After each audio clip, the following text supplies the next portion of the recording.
In May 1974, the calm atmosphere of a small Florida neighborhood was shattered by the sound of gunfire.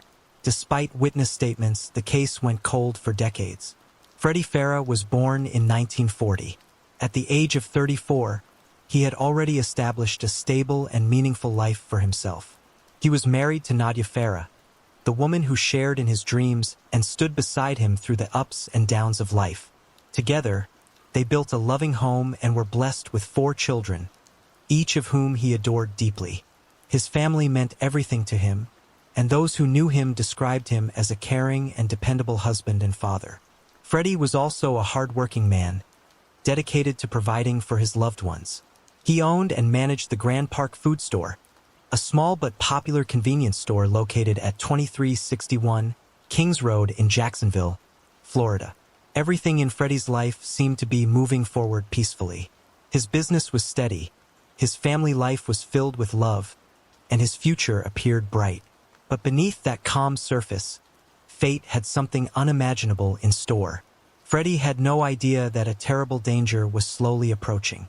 On May 22, 1974, tragedy struck the life of Freddie.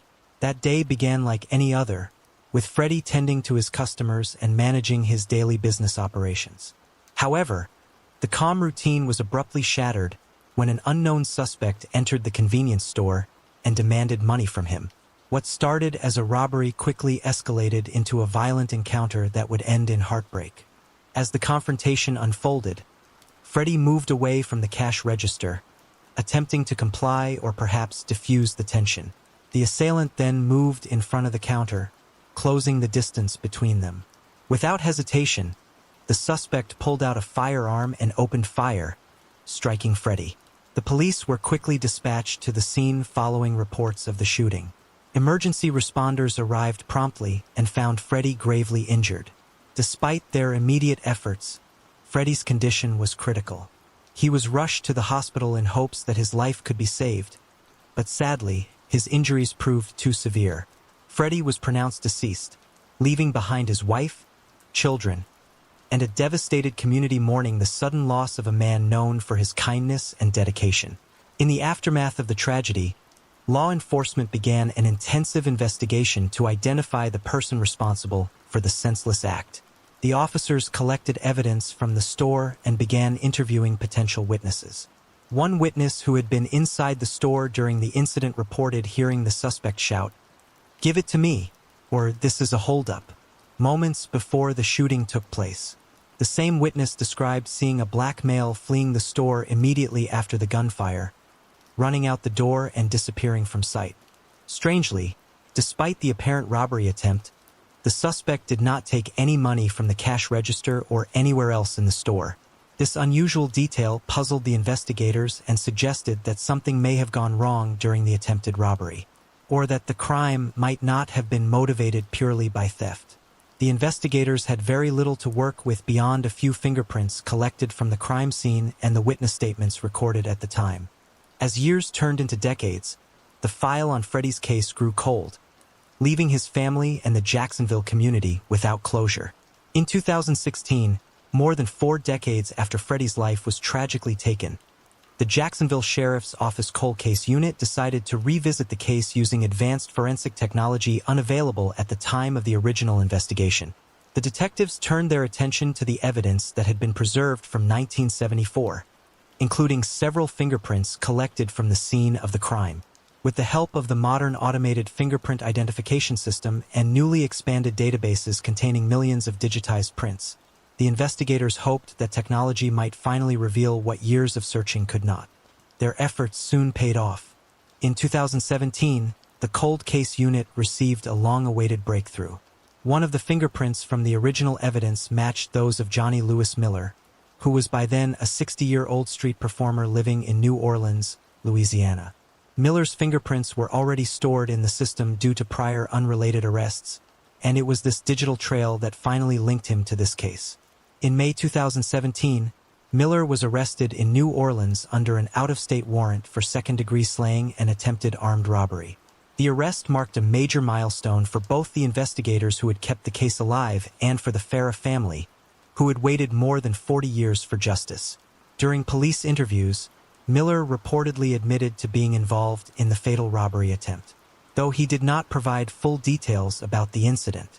His partial confession later became part of a plea negotiation. In April 2018, Miller agreed to plead guilty to a lesser manslaughter-type charge rather than face a full trial for slaying. As part of the plea agreement, his sentence was set to time served, which amounted to the 344 days he had already spent in jail since his arrest. This legal resolution, while controversial to some, finally brought an official close to the decades-old case. A unique aspect of the plea deal required Miller to meet directly with members of the Farah family. During this meeting, he was expected to explain his actions and express remorse for the pain caused by his crime, an act intended to promote a form of restorative justice. For the Farah family, it was a bittersweet moment. Though no punishment could ever undo their loss, they were at least able to hear the truth from the man responsible for taking Freddie's life. Following the resolution of the case, law enforcement officials released a statement acknowledging the perseverance and dedication of the cold case unit. They stated, "We are happy to have been able to support the Farah family and will continue to do so through the court process.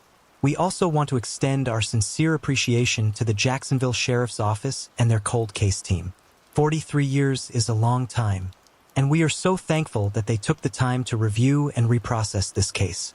They remind us why, against all odds, against all logic, we still hope." Freddie's only son said, "People may ridicule me for saying this, but I almost feel sorry for him. He came from nothing and he is going back to nothing. It does me no good to have him sit in jail. Now I have my questions answered. I was a 6-year-old kid, and I needed answers. So now I'm at peace." As Miller left the court, he mouthed the words, "Thank you," to the family. Bobby responded with a thumbs up. In May 1998, a building manager in the San Francisco's Diamond Heights neighborhood uncovered a horrifying scene. Despite numerous leads and interviews, the case went cold. Lisa Christine Valdez was born on September 6, 1961 in San Francisco, California. As an adult, Lisa pursued a career as a computer programmer. Outside of work, Lisa cherished spending time with family. One evening, she decided to host a small dinner party at her Diamond Heights condo. The gathering was intimate, just Lisa, her mother, and her mother's boyfriend enjoying each other's company over a quiet meal. For Lisa, it was another opportunity to celebrate the closeness she held dear. A simple night meant for good food and warm conversation. But as the evening unfolded, an unseen danger loomed on the horizon. On May 20th, 1998, the building manager of Lisa's condo made a horrifying discovery. After investigating a foul odor coming from her unit, he noticed that the door was slightly open and decided to check inside. What he found would shock the entire community. Inside the home, the authorities soon confirmed that Lisa was deceased, her body showing signs that she had been lifeless for several days. The scene was brutal and chaotic, suggesting a violent struggle and a frenzied attack. Lisa had been stabbed more than 20 times in her upper body and face, the sheer number of wounds revealing the level of rage behind the assault. She also bore defensive injuries on her hands, indicating that she had fought desperately for her life. Because of the advanced state of decomposition, the investigators could not determine whether she had been indecently assaulted. The bedroom was soaked in blood, especially on the mattress and pillows, testifying to the savagery of the crime. Adding to the disturbing nature of the scene, Lisa's long hair had been cut, leading the investigators to believe the perpetrator may have taken it as a trophy. As the investigation began, Lisa's mother provided critical information to the authorities. She told them that she had last seen her daughter on the night of May 16th, when Lisa hosted the dinner party for her and her boyfriend. They had spent the evening together, and Lisa appeared happy and relaxed. Her mother left around midnight, unaware that it would be the last time anyone would see Lisa alive. The next day, Lisa missed her regular dance class, something highly unusual for her. For days later, her body was discovered. Lisa's mother also told the investigators that her daughter took great pride in her long hair and would have never willingly cut it. This detail supported the police theory that the perpetrator was responsible for the disturbing act. A neighbor further contributed to the timeline. reporting that around 1:26 a.m. on May 17th, they heard a loud noise followed by the sound of someone running down the stairs. Around the same time, Lisa's computer was abruptly turned off, which led the detectives to conclude that she was likely attacked shortly after the dinner party ended. Forensic analysis revealed the presence of male DNA in the blood evidence collected at the scene, along with latent fingerprints on the bathroom toilet seat. The investigators also interviewed Lisa's housekeeper, who said that she had visited the condo on May 18th, 2 days after the dinner party. The housekeeper recalled seeing Lisa's body on the floor and hearing a male voice inside the home. Believing that she had interrupted something, she quickly left without realizing the gravity of what she had witnessed. The detectives pursued several persons of interest, testing their DNA against the evidence collected from the crime scene. Each one was eventually ruled out, leaving the investigators without a match. The male DNA and fingerprints failed to match anyone in existing databases. Despite the initial leads and physical evidence, the investigation slowly lost momentum. Without new information or suspects, the once active case eventually went cold. In 2011, more than a decade after Lisa's demise, the investigators received an unexpected hit through Cody's. The DNA profile recovered from the bloody crime scene matched that of a man named Anthony Quinn Hughes, who was about 52 years old at the time. The match came after Hughes was arrested in San Francisco for a shoplifting charge, during which his DNA and fingerprints were collected and entered into the system. What began as a minor offense suddenly reopened one of the city's most haunting cold cases. The investigators confirmed the match through multiple lines of evidence. Along with the DNA link, a fingerprint lifted from the toilet seat inside Lisa's condo matched Hughes' middle finger. This physical evidence placed him directly at the scene of the crime, even though his name had never appeared in the original investigation. The sudden emergence of a suspect after so many years stunned both the detectives and those who had long followed the unsolved case. When Hughes was brought in for questioning, he initially denied knowing Lisa at all. However, as the interrogation continued, he eventually admitted that he had known her during their teenage years. He claimed that they had dated briefly in high school and said that he had run into her once in the 1980s, but insisted he had not seen her since. Despite his denials, the investigators found his explanations inconsistent with the mounting physical evidence linking him to Lisa's case. One critical detail stood out to the detectives. There were no signs of forced entry into Lisa's condo. This suggested that she had willingly allowed her perpetrator inside, indicating that the person responsible was someone she knew and trusted. When the investigators presented Hughes with the forensic findings, his demeanor shifted dramatically. In a shocking moment during questioning, he asked for a pen and then stabbed himself in the chest and neck before the officers managed to subdue and save him. His violent reaction further raised suspicions about his guilt. Evidence at the crime scene also suggested that Hughes may have remained in Lisa's home for more than a day after ending her life, before fleeing. The state of the apartment and certain forensic indicators supported this unsettling theory. Eventually, in December 2015, the case proceeded to trial, where Hughes was convicted of first-degree slaying. However, the charge of attempted assault ended in a mistrial due to insufficient evidence. Following his conviction, Hughes filed a motion seeking a new trial. The judge ultimately reduced the conviction from first-degree to second-degree slaying, citing procedural factors and the complexities surrounding the intent behind the crime. In 2016, Anthony Hughes was sentenced to 16 years to life in prison. Records later confirmed that he was incarcerated at the California healthcare facility in Stockton, San Joaquin County.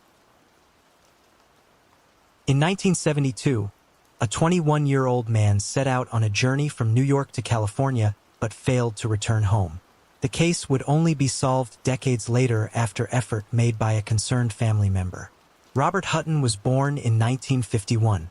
At the age of 21, he had taken on work in the construction industry. In 1972, when Robert failed to return home, worry quickly turned into fear. His mother waited, hoping for word or a sign of his whereabouts. But as the days passed with no contact, she knew something was wrong. She went to the police authorities and filed a missing person report, desperate for help in finding her son. The investigation began immediately, with the officers gathering what little information they could about his recent movements. Robert's mother told the police that he had been traveling from New York to California at the time of his disappearance. He often relied on hitchhiking or traveling by bus to get from place to place, a common practice for young men of that era seeking to see more of the country. It was not unusual for him to be on the road, but this time was different. He had vanished without a trace. Her account gave the investigators their first direction, but it also raised serious concern given the dangers of cross-country travel. Unfortunately, despite the detectives' best efforts, the case went cold. In 2011, almost 4 decades after Robert's case was opened, a new effort began under the direction of the Cook County Sheriff's Office to identify the unnamed victims of John Wayne Gacy. Gacy's crimes had shocked the nation. He was convicted of 33 crimes in 1980 and later executed in 1994. Each of his victims had been a young man, many of them traveling alone, trusting and unaware of the fate that awaited them. The timeline of Gacy's cases stretched from 1972 to 1978, years marked by the disappearance of many young men. Most of their bodies had been discovered buried in the crawl space beneath Gacy's home in Norwood Park, Illinois. The gruesome discovery had left the authorities with the difficult task of identifying all the victims, some of whom were never matched to a name or family. It was a painstaking process that continued long after Gacy's conviction. Decades had passed since Gacy's arrest and execution, but advances in DNA technology and renewed public interest gave investigators new tools to work with. They invited families of missing persons from the 1970s to come forward, submit DNA samples, and share any information that might help match the unidentified remains to a name. It was a wide-reaching effort to finally bring closure to families who had been waiting for answers. Among the families who responded was Robert Hutton's. His sister submitted his name to authorities as a possible Gacy victim, believing it was finally time to find out what had happened to her brother after all those years. The investigators noted that Robert fit the general profile of many of Gacy's victims. He was young, on the road, and often hitchhiked or took the bus, patterns that matched those of others who had fallen prey to Gacy. The fact that Robert was traveling across the country, likely passing through Chicago during that period, raised unsettling possibilities. The more the authorities looked into it, the more it seemed plausible that Robert's disappearance might be connected. The investigators began following the lead, using updated records and resources unavailable in the 1970s. Their search led them to a man named Robert Hutton living in Colorado, who shared the same basic identifying information as the missing young man. From there, the trail extended further west, eventually reaching rural Montana. It was there that the authorities located the man who had once been presumed deceased, alive and living quietly under the same name. In April, the investigators confirmed that this man was indeed the same Robert Hutton who had disappeared in 1972. When questioned, Robert told the police that he had simply gotten caught up in the lifestyle of the 1970s. He explained that as the years went by, embarrassment over having lost contact with his family made it easier to continue avoiding them.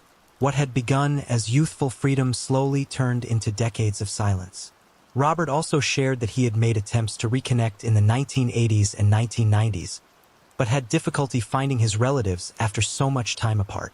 Ironically, he never knew that the owner of a nearby bar, just a few miles from where he lived, was his stepmother's brother.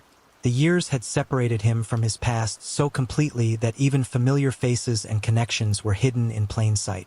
After being found, Robert reunited with his father and sister, closing a chapter that had remained open for nearly 40 years. The confirmation that he was alive brought both shock and relief to his family, who had long feared the worst. With Robert's reappearance, the missing person case that had once linked him to one of America's most infamous serial offenders was officially closed. In November 2012, a shocking discovery made halfway across the world in Denmark would expose one of Georgia's most disturbing child exploitation cases. Launched in November 2012, Operation Sunflower, a sweeping initiative, was designed to locate and rescue victims of child abuse, while pursuing those involved in the creation, possession, and distribution of explicit child images. It was a massive effort, uniting law enforcement agencies across the country under one coordinated front to root out those exploiting children in the darkest corners of the internet. Operation Sunflower was itself an extension of an even larger ongoing effort, Operation Predator, a Homeland Security investigations initiative created to protect children from predators. This nationwide campaign sought to track down offenders who not only consumed or shared illegal material, but also those who traveled internationally to engage in acts with minors, participated in child trafficking, or reoffended after prior convictions. Through these interconnected operations, federal agents worked tirelessly to expose individuals using advanced digital forensics and coordinated intelligence sharing to dismantle online networks of abuse. In November 2012, when the Danish authorities stumbled upon a chilling discovery during an unrelated explicit child images investigation, while examining a seized computer, they uncovered a series of disturbing images depicting the abuse of 2 children by an unidentified man. The images were immediately forwarded to the U.S. Immigration and Customs Enforcement's Cybercrime Center, which serves as a global hub for tracking and identifying perpetrators of online child exploitation. Analysts at the center meticulously examined the files and determined that the images had been produced in Georgia, leading them to alert Homeland Security Investigations agents in Savannah. The Savannah office quickly took action. Using digital forensics, location data, and cross-referenced intelligence, special agents were able to identify the man in the photos as Stephen Keating, a 52-year-old resident of Jessup, Georgia. Within 24 hours of that identification, HSI, along with federal, state, and local law enforcement partners, executed a search warrant on Keating's home. What they uncovered confirmed their worst fears: a vast collection of explicit material and evidence that tied Keating directly to the crimes. He was taken into custody that same day, ending years of abuse and marking a significant victory for international law enforcement collaboration. During Keating's court hearings, the evidence presented painted a horrifying picture. Between 2009 and 2011, Keating repeatedly molested 3 children, all under the age of 12, recording and photographing the assaults to create explicit child images. These images were later distributed online, perpetuating the victim's trauma. The investigation did not stop there. Following his guilty plea, the authorities discovered that Keating had also indecently abused at least 12 additional minors whose assaults were not recorded. The magnitude of his crimes shocked even veteran investigators, revealing a predator who had operated unchecked for years under a facade of normalcy in a quiet Georgia town. Brock D. Nicholson, special agent in charge of HSI Atlanta, condemned Keating's actions, calling the case a powerful example of the evolution of global cooperation in child exploitation investigations. Nicholson said, but hopefully his victims can find some comfort in the fact that he will never again be a free man. He credited the swift coordination between Danish police and U.S. law enforcement for ensuring that Keating was identified, arrested, and his victims rescued in less than a day after the initial images were discovered. U.S. Attorney Edward J. Tarver echoed Nicholson's sentiments, emphasizing the gravity of Keating's crimes and the justice system's unwavering resolve to protect children. Tarver stated, "This defendant's lengthy sentence represents the lifetime of pain and anguish he has brought upon his victims. Depraved acts such as these will bring together every facet of law enforcement to ensure the severest punishment allowed by law." In July 2013, Keating pleaded guilty to multiple counts of child exploitation and 1 count of distributing explicit child images. Each exploitation charge carried a mandatory minimum of 15 years and a maximum of 30 years in prison, while the distribution charge carried a minimum of 5 years and a potential maximum of 20. In addition to his 110-year prison term, Keating was ordered to serve at least 5 years of supervised release and to register as an offender upon completion of his sentence. In July 1973, a woman was brutally attacked. Despite the broad daylight assault and mounting evidence, the case went unsolved for nearly 3 decades. Conchetta Penny Sarah was born on March 2, 1952, in New Haven, Connecticut, to Italian-American parents, John and Pauline Sarah. Her childhood took a difficult turn when her mother passed away in 1963, leaving her to take on responsibilities beyond her years. At just 11 years old, Penny stepped into the role of homemaker, caring for her younger sister Rosemary and supporting her father in keeping the household together. Her sense of responsibility extended beyond the home. Penny also helped her father with the daily operations of his auto repair shop, including bookkeeping and other business tasks. During her teenage years, Penny attended Wilbur Cross High School. Her plans for the future were modest but hopeful, as her 1971 yearbook entry listed her next step simply as college. Although college was her goal, Penny chose to delay that path to support herself financially. By 1973, she had taken a job as a dental assistant at a practice on Chapel Street in New Haven. In her personal life, Penny became engaged to Philip DeLito, who worked at his family's luncheonette near her workplace. The engagement, however, was troubled. Their relationship was marked by disagreements and difficulties that ultimately led Penny to end it. Despite this, the bond between them did not fully break. They continued to remain close, spending time together even after the engagement had been called off. On July 16, 1973, 21-year-old Penny drove her father's 1971 blue Buick Electra to work.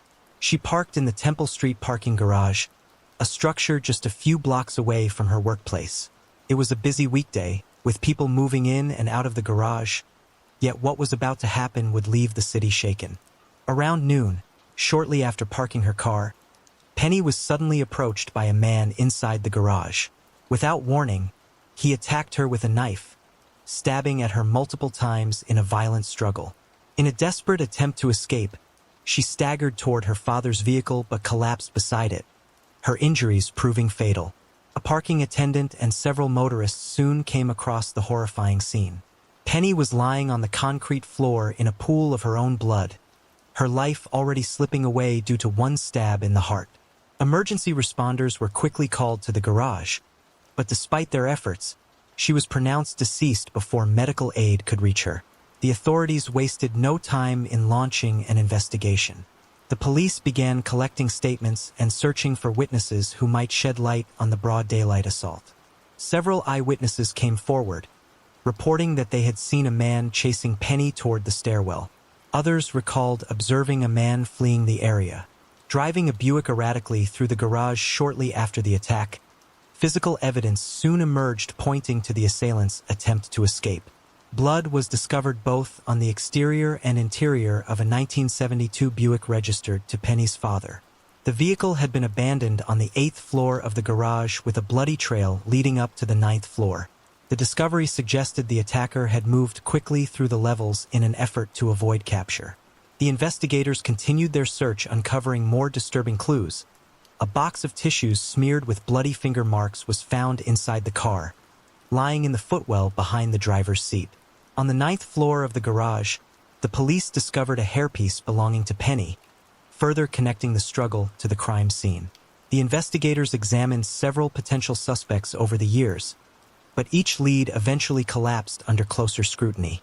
Her former fiancé came under suspicion early on, but he was cleared after investigators determined his blood type did not match the samples taken from the crime scene. In 1984, another suspect, Anthony Galino, was arrested after his wife made statements implicating him, and the authorities noticed a scar on his hand. For a time, it appeared the investigators might finally have their answer.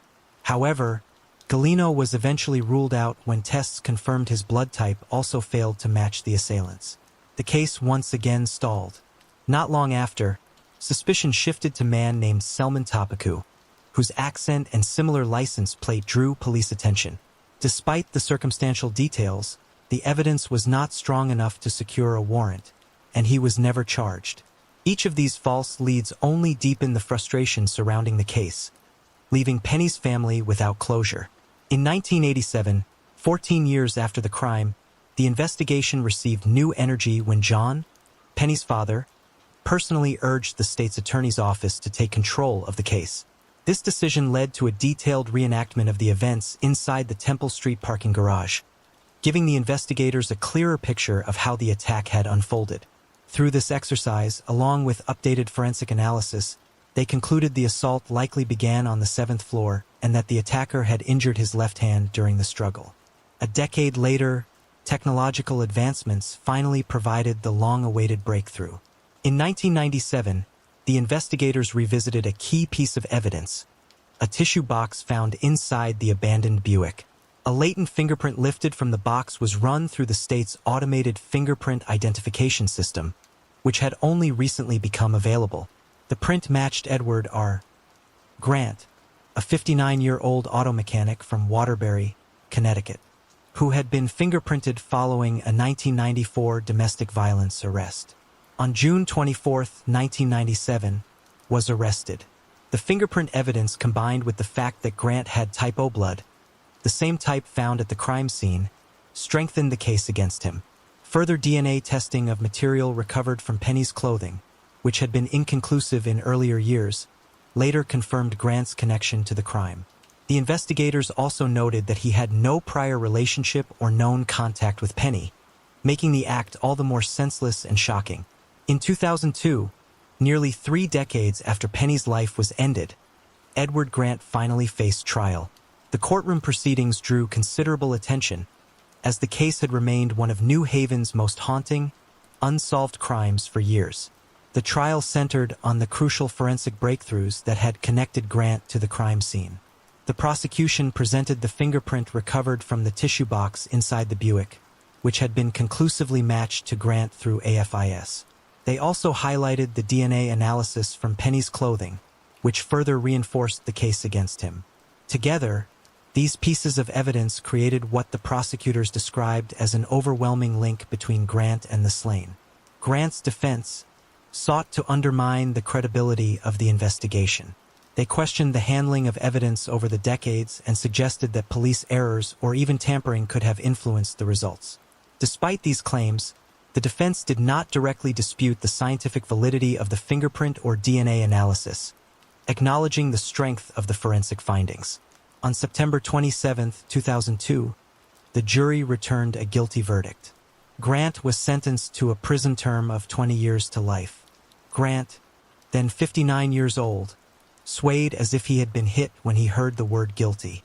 But a few feet behind him in the courtroom, Rosemary, Penny's sister, wept as she absorbed the news. During the sentencing hearing, Penny's cousin, Joseph Sarah, spoke on behalf of the family. His words captured the deep pain that had weighed on them since her end. He told the court that Grant had stolen Penny from John, his first daughter, emphasizing the personal devastation the crime had caused. For the family, the trial's outcome offered closure, though it could never undo their loss. The police authorities also addressed the conclusion of the case. They expressed that, after decades of frustration and ends, justice had finally been delivered for Penny. It is assumed that Grant wanted to steal the car, as it was new and desirable at the time. Henry C. Lee, the nationally known forensic science investigator who along with many others helped to finally solve the case, recalled during an interview John Sarah came to me a couple of times. He said, "Dr. Lee, you are our last hope." Lee also recalled his final conversation with John in 1998 when he was terminally ill in the hospital. He called me from the hospital and said, "Please do not forget my daughter." I told him, "We are working very hard on the case. Nobody will forget Penny." In March 1984, a father walked into his daughter's home in Houston, Texas, and made a devastating discovery. Decades later, CODIS would bring a breakthrough.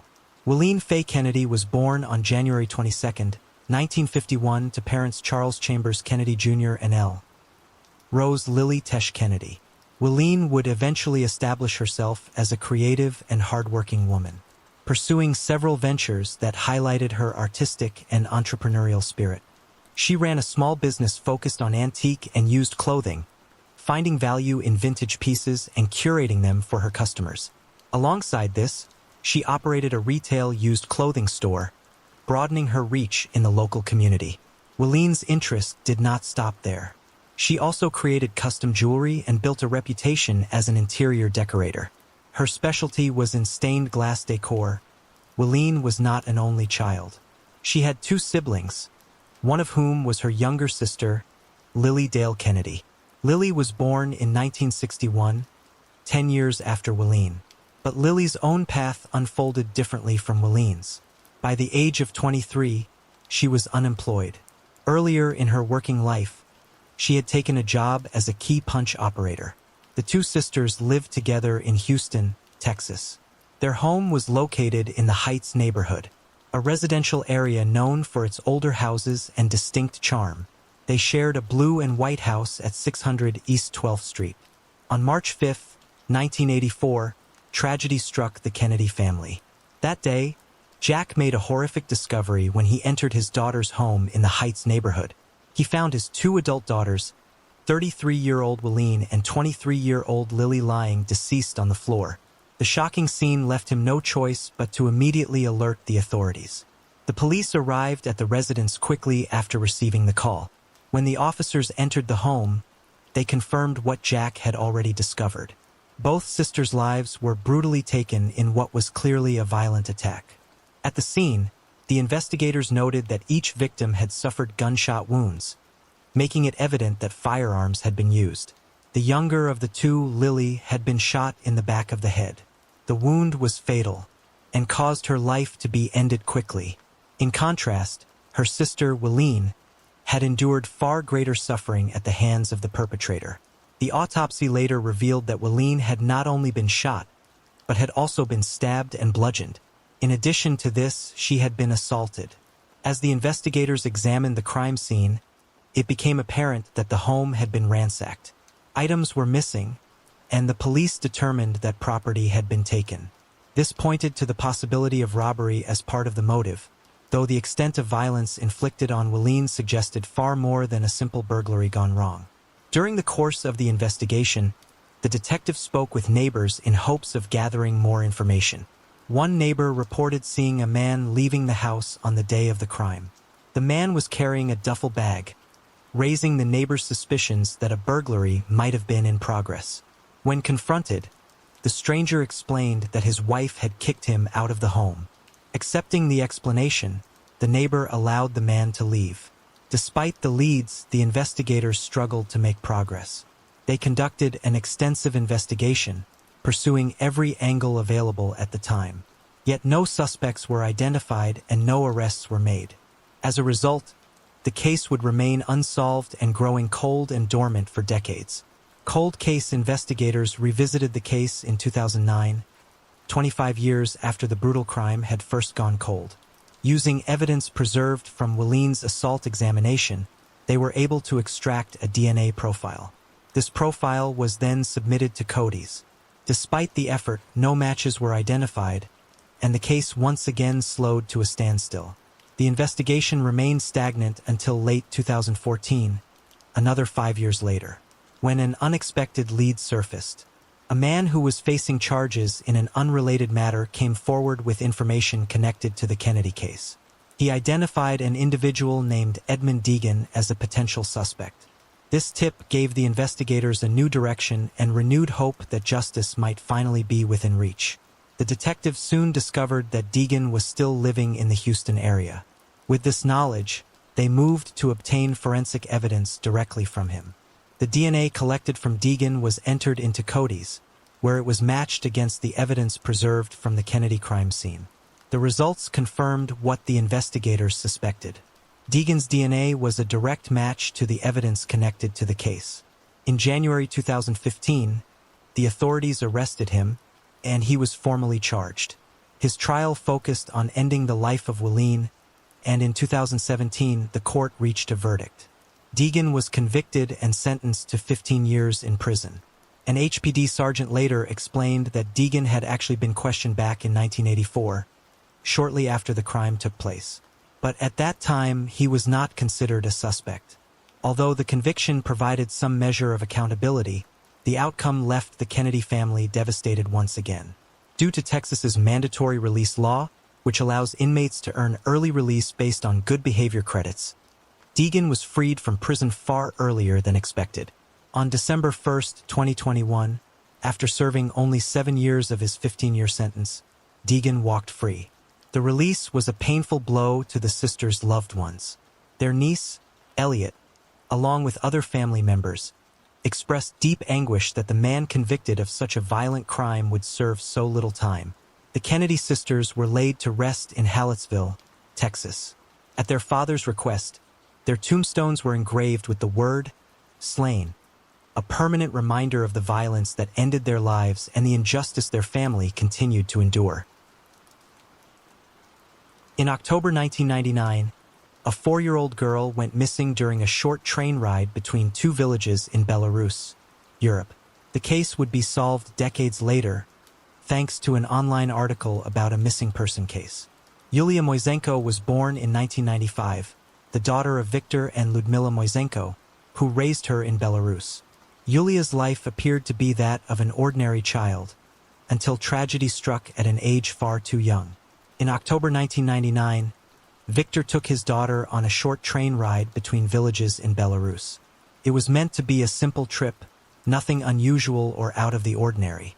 The father and daughter boarded the train, and during the ride, Viktor had a drink and eventually drifted off to sleep. While he slept, time passed quietly inside the train, but when he finally awoke, everything was drastically different. He was startled to find himself covered in blood. Even more horrifying was the realization that his young daughter was no longer by his side. Panic set in immediately as Viktor comprehended the situation. The shock of waking up in such a state, combined with his daughter's disappearance, left him with no time to waste. Without delay, he reported what had happened to the police. His first priority was to ensure that the authorities were alerted to his missing child. The police wasted no time in beginning their investigation. With Viktor's report in hand, they launched efforts to locate Yulia and uncover what had happened on that train ride. From that point forward, the search for Yulia became the central focus as the investigators tried to piece together the tragic mystery. At the start of the investigation, the police looked closely at Yulia's father. Given the circumstances, his clothes stained with blood and his lack of memory, the suspicion initially fell on him. However, forensic testing cleared him. A DNA test on the blood covering his clothing proved that it did not belong to Yulia, ruling out the theory that he had harmed his daughter.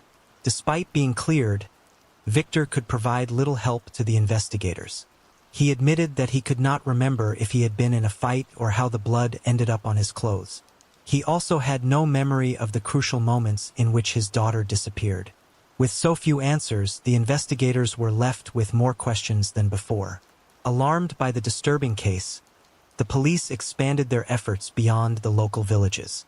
A widespread search mission was launched across the country. Teams were deployed, leads were followed, and attention was focused on train stations and rural areas. Still, no sign of the missing 4-year-old could be found. The trail grew cold, and the mystery deepened. While official searches faltered, Yulia's mother, Ludmila, refused to give up. She continued her search independently, handing out posters with her daughter's photo at train stations. Her efforts were tireless and persistent, but despite her determination, no valuable information surfaced. The lack of progress left the family in anguish. That same year, a possible breakthrough appeared hundreds of miles away. 2 policemen in neighboring Russia discovered an abandoned 4-year-old girl at a train station in the city of Ryazan, located almost 1,000 kilometers from Minsk. The girl was unable to provide a full account of her past, but recalled one important detail. She remembered that her mother's name was Luda and her father's name was Viktor. Those few words were the only clues the Russian police had about her origins. Unable to trace her biological family with such limited information, the girl's case took a different path. She was placed with a Russian family, Irina Alpatova and her husband, who formally adopted her. From that point forward, she was raised as part of their household, while her biological parents remained untraceable. Irina was a pharmacist from Ryazan. When her younger son was born with serious health problems, she made a promise to adopt one child if he survived. He has, and the thankful mother had to fulfill her oath. 2 years later, the Moisenko family moved from their old house that was located close to a train station. Ludmila said, "I could no longer watch the trains. We moved to a place that had no train station anywhere near." In the years following Yulia's disappearance, her parents, Viktor and Ludmila, searched frantically for answers. In their late 50s, they continued to live under the weight of suspicion, as many believed they might have been involved in their daughter's disappearance. Local police who had initially been unable to solve the case also turned their focus back on the parents, suspecting foul play despite the lack of concrete evidence. For a long time, the Moisenkos carried both grief and stigma. They not only lived without their child, but also endured the painful implication that they could have harmed her. Although they had maintained their innocence from the beginning, the lack of progress in the investigation left the case clouded by doubt. In 2017, nearly 2 decades after Yulia vanished, the case was officially reopened by the police. Modern investigative approaches were applied, and both Victor and Ludmila agreed to undergo lie detector tests. Each of them passed, reinforcing what they had insisted all along, that they were not responsible for their daughter's disappearance. The breakthrough that would change everything came in 2019. By this time, Yulia was 24 years old and living in Russia. Her boyfriend, Ilya Krukov, began to search online for information connected to her past. In doing so, he came across details about a missing child case that bore striking similarities to Yulia's own life story.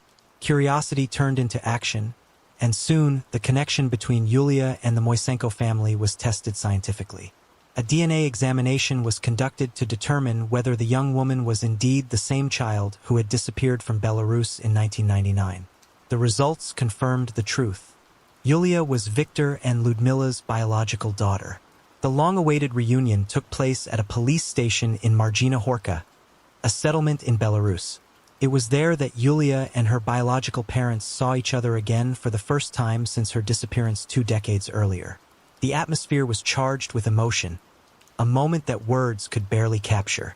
Yulia recalled, "We were all in tears. The overwhelming flood of emotions left them unable to speak. Instead, the family clung to each other, letting years of separation melt away in silence." For Yulia, it was the physical closeness that mattered most, the reassurance of finally being back in the arms of her parents. As they embraced, Victor and Ludmila shared what they had carried in their hearts for years. They told Yulia that they had never stopped searching, never abandoned the hope that they would one day find her. Their unwavering belief had been their strength during the decades of uncertainty. Ludmila, overcome with joy, could not let go of her daughter. She hugged Yulia as if she were still the small child who had vanished so many years ago. At one point, she even pulled Yulia onto her lap, a tender gesture that revealed both her grief and her longing to make up for the lost years. Despite the joy of the reunion, Yulia's life remained firmly rooted in Russia. She chose to continue living in Ryazan, the city where she had grown up. There, she shared a home with her boyfriend, Ilya Krukov, and their daughter. Her adoptive life, though separate from her origins, remained deeply important to her. Still, the reconnection with her biological parents was not left behind. Yulia maintained regular contact with her family in Belarus, keeping the bond alive across borders. Although Yulia has no recollection of her disappearance, her adoptive parents told her that she used to remember a ride on a train with an unknown man and an unknown woman, sleepovers in abandoned buildings, beggary, and hiding from the police. Yulia's unknown companion left the girl on a train station in Ryazan. Her memories transformed him into a father figure, and therefore she was convinced her parents abandoned her. Yulia's life had a major turn, however. Every morning she receives text messages from Belarus. "Good morning to our daughter and granddaughter." On a warm August afternoon in 2019, Lindsay BBK, devoted mother and beloved teacher's aide, set off on what should have been a familiar, harmless walk through the coppice woods near her Lancashire home. By evening, her family's calls went unanswered. The front door stayed firmly shut, and an entire town was plunged into disbelief as volunteers fanned out in search of the missing 47-year-old. Days later, beneath a quiet cemetery path, her body was discovered in 2 plastic bags, brutally disfigured, yet wrapped with chilling care. How could a random stroll through sunlit woods end in such calculated horror? And who was the young stranger captured on CCTV dragging a blue wheelie bin toward the grave? This is the chilling murder of Lindsay Bubbick. She set out for a walk along a route she knew like the back of her hand, a path she had walked countless times without incident. But on this day, August 12, 2019, something was different. The day began like any other. Lindsay Bobek, a teacher's assistant enjoying her vacation, had planned to spend quality time with her family. That afternoon, she and her daughter, Sarah, went shopping in Blackburn. They looked forward to a relaxing evening, sharing tea and introducing Lindsay to Sarah's new boyfriend. After parting ways, Lindsay returned home briefly to change before heading out for her usual stroll through the woods. Around 4 p.m., she left her house and never returned. What unfolded next would shake the quiet town of Blackburn in Lancashire to its core. As we trace the mystery of Lindsay's sudden disappearance, we must ask, why did tragedy strike on this seemingly ordinary day, and who was behind it? Set in the picturesque town known for its scenic parks and rich history, this story reveals a darkness lurking beneath a peaceful surface. Lindsay had separated from her husband, Tim Bibek, in July 2018, though the two continued living together in Upton until March 2019. After their separation became final, she moved into a new residence on Burnley Road in the village of Huncote.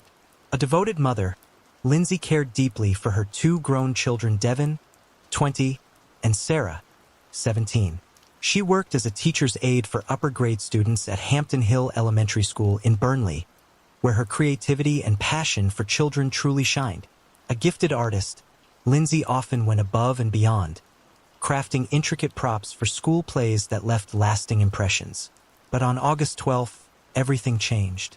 That afternoon, she went for a walk in Coppice, a wooded area near her home in Huncote, located on the outskirts of Accrington, and never came back.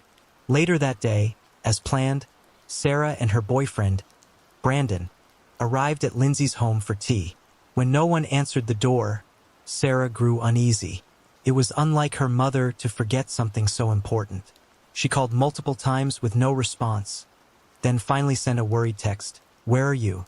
They waited outside for an hour, calling Lindsay's phone 6 times with no answer. Growing increasingly concerned, Sarah sent another text, this time just a string of question marks, but was again met with silence. With no signs of her mother, Sarah finally phoned her father, Tim Bibek, to tell him Lindsay wasn't home and wasn't responding. Tim, sensing Sarah's anxiety, picked up both her and Brandon and brought them back to his house for the night. As the hours crept by and worry deepened, Tim and Sarah returned to Lindsay's home near midnight, this time with a spare set of keys. But once again, there was no sign of her. Everything inside the house appeared normal. Nothing seemed disturbed, and there was no note or indication of where she might have gone. With unease turning into fear, Tim called the police at 11 a.m. on August 13th and reported, "My ex-wife seems to be missing. We can't find her. Something about it just didn't feel right." Lindsay Bibek was officially reported missing, and her disappearance sent shockwaves through the tight-knit community. The quiet suburb quickly mobilized. Hundreds of concerned citizens joined the effort to find her. Men and women, elderly couples, dog walkers, teens on bikes, and even mothers pushing strollers came together with one goal: to bring Lindsay home. Most of them had never met her, but that didn't matter. Driven by empathy and determination, the community continued to search tirelessly. For 2 straight days, crowds gathered at Coppice Woods, clinging to the hope that they might uncover a clue. Any clue that could explain what had happened. But as the days passed and searches turned up nothing, the reality grew harder to ignore. Finding Lindsay was not going to be easy. The odds of locating her alive were shrinking, and investigators soon declared her a high-risk missing person. Lindsay had never gone missing before, and her family emphasized just how out of character this disappearance was for her. Despite the growing concern, the search effort never wavered. Community members sprang into action. Thousands of flyers were printed and distributed across the area, while a dedicated Facebook group for updates and coordination quickly amassed over 10,000 members. Mere hours after the police appeal was made public, Lindsay's face was visible everywhere. Soon, it was impossible to walk through the neighborhood without seeing her poster on every lamppost, shop window, and traffic light. Meanwhile, police initiated a full-scale investigation. Specialist teams, including dog units, Lancashire Fire and Rescue, mountain rescue volunteers, and the city's own search and rescue crew scoured the area. Aerial support from drones and helicopters extended the reach of the search far beyond copies, covering surrounding countryside and commonly used walking trails. Then, for days after Lindsay vanished, Lancashire police released CCTV footage showing her last known movements, captured at 4:10 p.m., walking down Burnley Road toward Coppice. She wore a purple jacket, black leggings, and dark sneakers with white soles. As the days passed, hope faded. By August 19th, 1 week after she went missing, the chances of finding Lindsay Bebeck alive were slipping away. Though police were no closer to discovering Lindsay's whereabouts, they remained cautiously optimistic. There was still no concrete evidence of foul play, which meant hope lingered that she might be found alive. The search pressed on with urgency. That evening, after a social media call to action, hundreds of local residents gathered to participate in the first mass public search of Coppice. It was a powerful show of unity, driven by the desperate need for answers. Then something shifted. A local resident walking his dog near Acrington Cemetery noticed the animal darting into a wooded area. He called for the dog repeatedly, but it didn't return. Instead, it remained fixated on a spot in the brush, its head buried as it sniffed and clawed at the earth. As the man approached, he felt something soft beneath his feet. Alarmed, he stepped back. The air was thick with a foul smell. Flies buzzed in clusters, and beneath the dirt, partially exposed, was a plastic bag and what appeared to be a human foot. On August 24th, 12 days after Lindsay Bebeck vanished, the search came to a heartbreaking end. Her body was discovered under deeply disturbing circumstances, buried in a shallow grave within a cemetery. Naked and wrapped in 2 clear plastic bags, her remains had been concealed with earth and grass in a hurried and gruesome attempt to hide the crime. With this grim discovery, the missing persons case transformed into a full-scale murder investigation. Dr. Naomi Carter, the pathologist who performed the autopsy, concluded that Lindsay had died from a broken neck. The force used was extreme. Her larynx was crushed, consistent with a violent blow from a foot or knee. Disturbingly, there was also evidence of a post-mortem attempt to amputate her right leg, likely using a saw, as time marks were found on the bone. A deep gash had been made, cutting all the way to the bone. The injuries Lindsay suffered were devastating, a brutal end to a woman beloved by many. Dr. Carter also noted that the body's advanced state of decomposition made it extremely difficult to fully assess the extent of Lindsay's injuries. While she couldn't confirm whether any sexual activity had taken place on the day Lindsay disappeared, she also couldn't rule it out due to the body's condition. What made matters even more unsettling was the fact that both police and volunteers had searched the cemetery area for days prior to the discovery, yet had found nothing. During those earlier searches, a few community members and a police dog handler had spotted a blue wheelie bin abandoned in the nearby bushes. At the time, its presence didn't raise major alarms. On the night of August 20th, just days before Lindsay's body was found, volunteers again came across the same dumpster. This time, they noticed a dark stain on its exterior, possibly blood, and immediately notified the police. Officers responded, inspected the bin, and observed a brown mark they believed to be dirt. To them, the bin appeared almost new, and with no clear evidence linking it to the disappearance, it was left untouched. Unbeknownst to everyone at that point, this seemingly ordinary trash container held a horrifying clue to what had really happened. Several critical clues surfaced in the cemetery during the early days of the investigation, but many were initially overlooked or dismissed. On August 18th, local resident Christine Alderson was walking her dog with her daughter when she noticed a blood-stained cloth lying on the grass. The blood appeared fresh and bright red, but she assumed it might have belonged to a homeless man known to frequent the area. That same day, another dog walker, Judith Bibby, spotted red clothing, possibly Lindsay's jacket, caught on a barbed wire fence near the Cargill Hill Trail. Judith also recalled hearing a childlike voice, though there were no signs of a struggle, shouting, or distress. It wasn't until August 25th, the day after Lindsay's body was discovered, that investigators returned to the scene and made significant finds. Near her shallow grave, they uncovered a yellow-handled saw and a pair of green, heavy-duty gloves, both stained with blood. Forensic testing confirmed the gravity of the discovery. Lindsay's DNA was present on the outside of one glove, while the inside contained the DNA of her killer. Nearby, a blue plastic bag held a pair of Lindsay's Skechers sneakers, which had been cut along the soles. Further analysis revealed her body had been wrapped in a type of plastic sheeting, and between the body and the wrap was foliage and grass, none of which matched the cemetery environment, suggesting she had been killed and stored elsewhere before being buried. This led investigators to conclude that the body had been relocated from another site. At this point, detectives recalled a blue trash can that had consistently caught the attention of volunteers. Upon reviewing the CCTV footage, police officers made an unexpected discovery that left the investigation team stunned.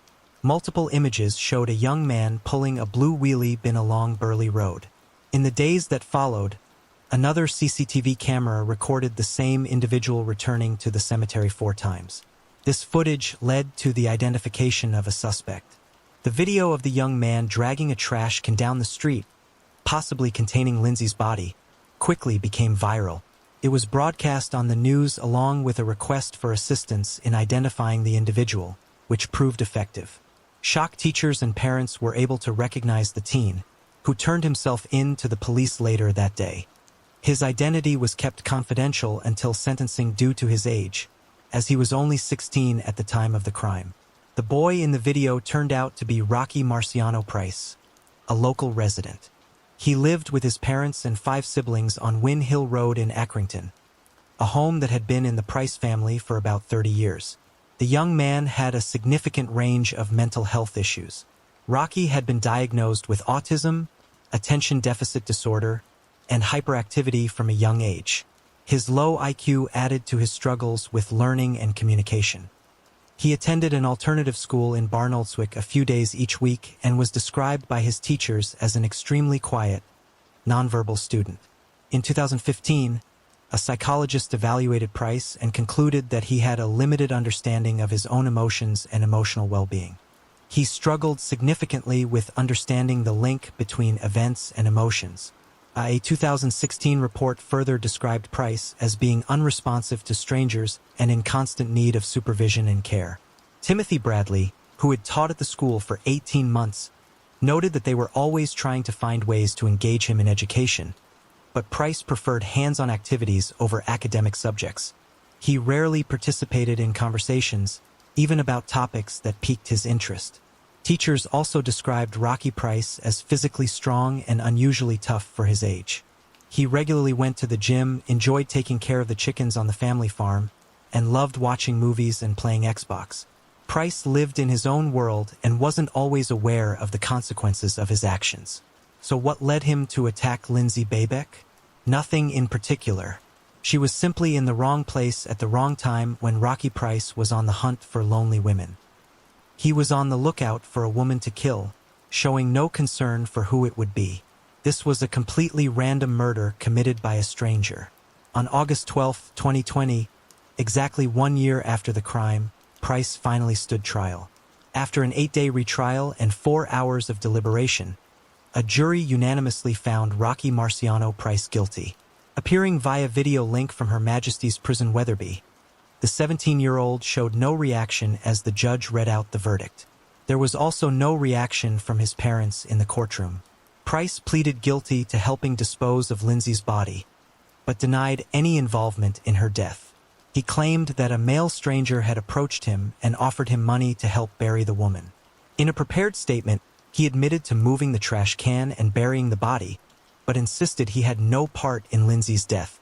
However, a search of his home in Accrington uncovered plastic bags identical to those found at Lindsay's grave. A tracksuit and other clothing were also analyzed and confirmed to match what Price had been wearing on surveillance cameras from August 12, 1617. Defense attorney Mark Fenholz argued that while Price committed a horrible and heinous act by burying the woman's body in the cemetery, he was not the one who killed her. Despite the overwhelming evidence against him, Rocky Price pleaded not guilty to the murder, but admitted to moving Lindsay's body. After 2 days of questioning, Price, through his attorney, prepared a statement to explain his movements between Coppice, where police believe Lindsay was killed, and the cemetery where her body was found. However, the prosecutor firmly stated that Rocky Price acted entirely alone. The motive for the random attack on the 47-year-old mother of two was never revealed, as Price did not even know the victim. The judge sentenced Price to life in prison with a minimum term of 16 years, with his release contingent on the parole board's assessment of whether he poses a danger. The judge described the attack as swift and brutal, emphasizing that there was no doubt Price approached with the intent to kill a woman walking by. Just moments before Lindsay's incident, Zoe Braithwaite had narrowly escaped a hooded teenager walking alone with his hands in his pockets on a parallel path. Trusting her instincts, Zoe became immediately cautious. She found the teenager's appearance odd, as he seemed out of place for a walk in the woods at that time of year. She quickened her pace and eventually ran away. That moment likely saved her. If it hadn't been Zoe, it could have been someone else, and it was Lindsay. This was a premeditated attack. After failing to target one woman, he didn't abandon his plan to attack another lone woman. His actions following the crime clearly demonstrated his ability to plan and reason. His teachers testified in court that he excelled at practical tasks rather than academic ones, and he used the skill to hide the body. Rocky Price was found to have made 2 trips to Capas on the evening of August 12th. The first occurred at 6:55 p.m. when he was seen on CCTV carrying a black rucksack. It's possible that the rucksack contained a saw, which he may have used to dismember Lindsay's body. The second incident took place at 8:28 p.m. when dog walker Anthony DeWorst was seen pulling out an already empty garbage can. This was the same spot where Rocky's grandfather, who shared his name, and other family members were buried. Without panic or excitement, young Rocky Price, acting alone, began a methodical plan to dispose of Lindsay's body by placing it in a blue garbage can, as if it were just trash, and then burying it in a shallow grave at Acrington Cemetery, wrapped in 2 plastic bags. He carried out the plan to hide Lindsay's body, first by concealing her in a blue wheelie bin and then dragging her to the cemetery. After finding a quiet, secluded spot near the railroad line, he spent over an hour burying her body before leaving behind a saw, gloves, and a trash can at the scene. The murder of a stranger in broad daylight with no rational explanation is particularly chilling to all law-abiding members of society. The random nature of the attack indicates that the accused poses a significant threat to the public. The fact that he stalked another woman before killing Lindsay Babeck shows that his crime was not the result of a sudden loss of control. 24 hours after he was found guilty, publication restrictions were lifted by a judge, allowing his name and image to be made public for the first time. Rocky Marciano Price's identity had been kept secret during both the first and second trials. The jury was presented with many important details about Price, but these could not be fully disclosed due to his young age. The judge lifted the restrictions after the jury unanimously found Price guilty of the crime. His mental illness cannot in any way excuse or explain his actions. It is clear that he understood that killing was wrong, yet chose to commit the act anyway. Although such crimes are fortunately rare, they evoke fear in society.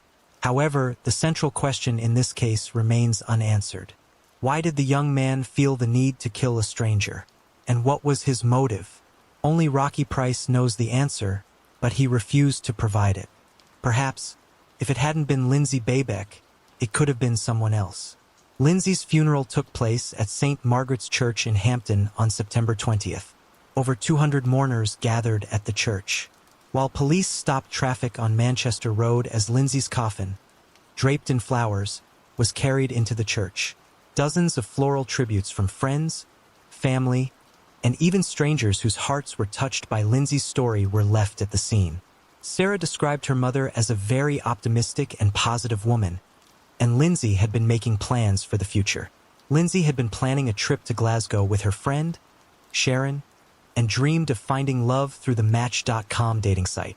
She envisioned a long and happy life ahead, filled with optimism about the future.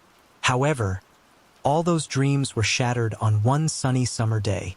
Both Lindsay's family and the detectives who worked on the case welcomed the jury's unanimous verdict, but they acknowledged that no court ruling could bring Lindsay back or alleviate the pain of her family and loved ones.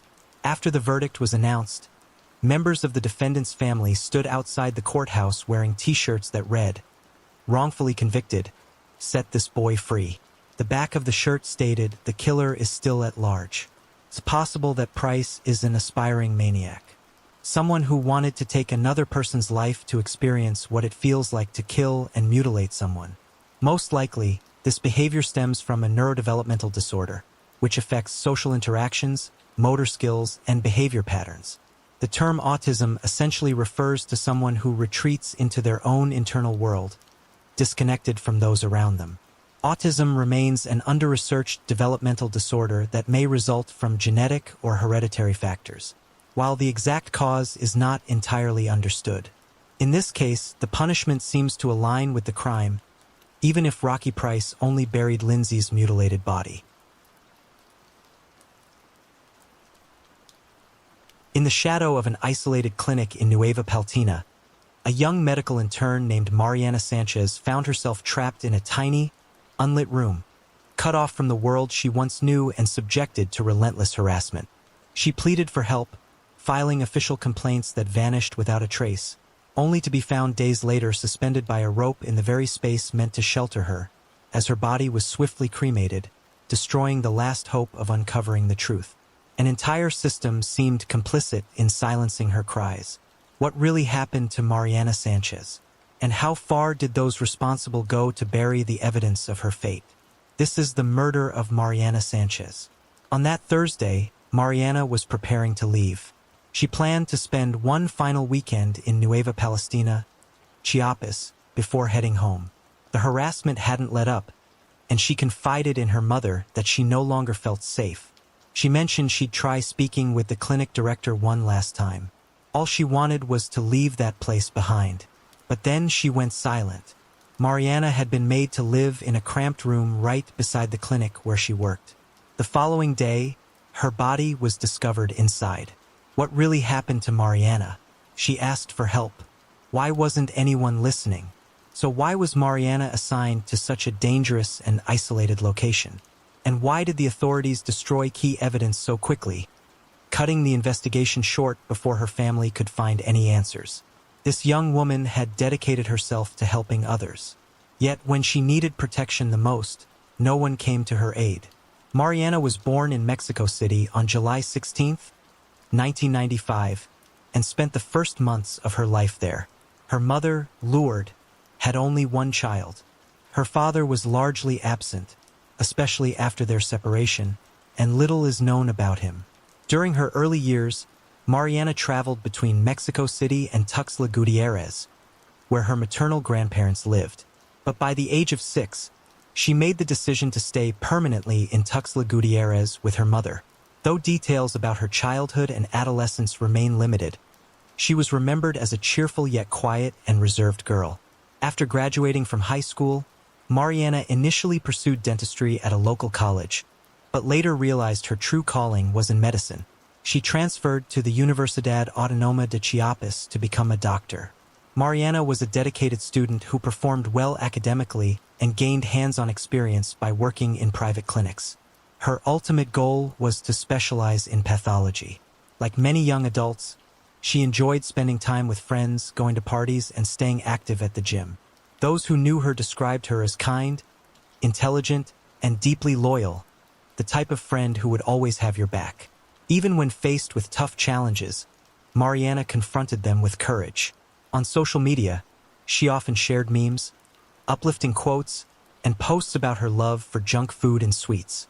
She also used her platform to advocate for causes she believed in, such as legalizing abortion and raising awareness about the importance of donating blood, bone marrow, and organs to save lives. As part of her final year in medical school, Mariana was required to complete her social service at a public clinic in Monterrey. Just a few hours away from where her mother had recently moved, Mariana and Lourdes weren't just mother and daughter. They were inseparable, true best friends. Their bond grew even stronger after Lourdes was diagnosed with cancer, and they faced every hurdle side by side. Because of their close relationship, Mariana made it a priority to visit her mother every weekend she could. The social service was a mandatory step before she could begin her medical residency. Students were assigned placements through a public selection process, determined in part by academic performance. For this work, Mariana received a modest monthly stipend of about $100 to $150. In August 2020, at the age of 24, she was assigned to the health center in Nueva Pales, Tena, an indigenous community within the municipality of Ocosingo, Chiapas. The location was remote and poorly equipped, making the assignment a significant challenge for most. But for Mariana, it quickly became overwhelming. Upon arrival, she was placed in a small, bare room that was hardly livable. Reports described it as having 4 unpainted gray walls and no bed, forcing Mariana to either bring her own or improvise with whatever she could find. The room was infested with insects and lacked even the most basic necessities, including a bathroom. With no internet or reliable cell service, she was completely cut off from the outside world. To use the restroom, she had to walk across an empty lot and share poorly maintained facilities with colleagues. Her room didn't even have a proper door, just a sheet of black plastic serving as a makeshift curtain. The clinic itself was little more than a modest structure built on an isolated plot of land. The local community, despite having very limited resources, had come together to build the clinic in hopes of gaining access to much-needed medical care. But while the intentions behind the clinic were noble, the reality was far more troubling. The living conditions were harsh and the area itself was known to be dangerous. There had already been reports of violence against healthcare workers in the region. From the moment Mariana arrived, she felt like she didn't belong. Her mother later recalled that as soon as she stepped into the building, Mariana had an overwhelming urge to leave. News of thefts and even lynchings in the area left her feeling isolated and frightened. Her room had a broken door, leaving her completely vulnerable at night. These conditions intensified her sense of fear and anxiety. But even worse than the lack of safety or basic amenities was the constant harassment she endured. Mariana felt even more vulnerable after confiding in her family that a coworker was harassing her. She wanted to request a transfer, but navigating the bureaucracy and lack of institutional support made it nearly impossible. Her mother urged her to leave the clinic altogether. But Mariana was determined to complete her social service and begin her medical career. Though she had little opportunity to communicate due to her heavy workload and lack of cell service, she managed to tell her mother she planned to speak with the clinic director about a transfer. Despite reporting the harassment multiple times, neither the local authorities nor her university responded with the seriousness the situation demanded. Her request for reassignment was ultimately ignored, leaving her trapped in an increasingly hostile and dangerous environment. By November, the situation had taken a frightening turn. Mariana sent a distressing message to her mother and a close friend, describing a traumatic incident. One night, the same coworker who had made her feel unsafe for months entered her room while heavily intoxicated. Before she could react, he climbed into her bed and began touching her aggressively.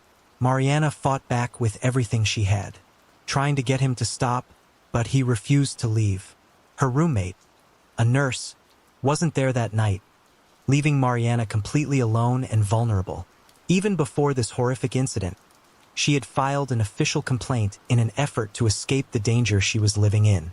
But instead of offering support, the clinic director dismissed her concerns, insisting they needed her there and denying her transfer request. Left with no alternative, she remained in an environment that was becoming increasingly unsafe. According to her mother, the harassment from the man next door continued night after night. She suspected that Mariana hadn't shared the full extent of what was happening, likely out of a desire to protect her. The abuse may have gone far beyond what Mariana ever admitted.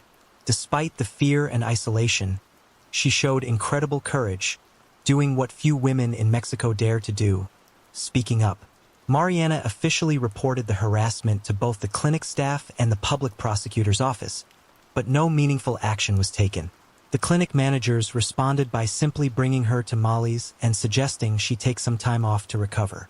Meanwhile, the prosecutor's office dismissed her complaint and placed the case on hold without any further investigation. Mariana wasn't alone in recognizing the negligence of those responsible for her protection. Witnesses revealed that the harasser even forced his way into her room by breaking the door open. The clinic director's only response was to advise her to take a few days off and promise the man would be fired, something that never happened.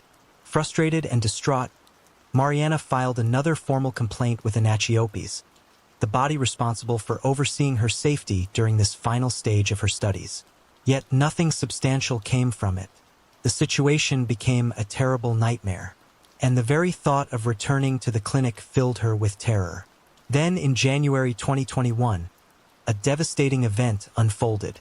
On Thursday, January 28th, Mariana had already packed her bags and was preparing to return to Tuxtla Gutierrez that weekend after finishing her final appointments. She spoke with her mother that day, but Lourdes immediately sensed something was wrong. Her daughter sounded tense, hurried, and emotional. Mariana confided that the harassment was still ongoing and that she planned to speak with the clinic director once more in hopes of finding a resolution. She promised to call her mother after work, but that call never came. By Friday, January 29th, Mariana still hadn't responded. Late that morning, one of Mariana's friends broke the heartbreaking news to her mother. Mariana had been found dead, hanging by a rope in the tiny room where she had been living, right beside the clinic. The news hit her family like a crushing blow. They were overwhelmed with shock and filled with countless questions. Despite her own poor health, Lourdes immediately booked a flight to the south of the country. After a grueling journey of over 8 hours with multiple transfers and layovers, she finally arrived and was able to reclaim her daughter's body. However, the officials delayed the process and Lourdes wasn't permitted to see Mariana's body until the following morning. Unable to bear the thought, she chose not to open the coffin, fearing the pain of seeing her daughter like that. She spent nearly 20 minutes gazing at the closed coffin before it was taken away. The autopsy revealed little beyond confirming that Mariana had died from asphyxiation by hanging. The official report labeled it a suicide. Yet, while Lourdes and the rest of the family were absent, Mariana's body was cremated that very same day. Lourdes was certain she had never signed any document authorizing the cremation.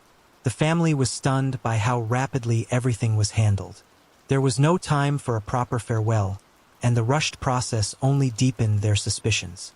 The swift and definitive conclusion about Mariana's cause of death left those closest to her filled with questions. Her history of harassment and the ongoing investigation had clearly been overlooked. The family's lawyer highlighted significant flaws in the handling of the case. He emphasized that the cremation of Mariana's body was not only unlawful, but also violated Mexico's Federal Criminal Procedure Code. According to this law, anyone who dies violently, including cases of suicide, cannot be cremated because it destroys vital forensic evidence. The decision to cremate Mariana made further investigation nearly impossible. As public outrage intensified, the Chiapas prosecutor's office issued a statement claiming the autopsy found no signs of physical or sexual assault.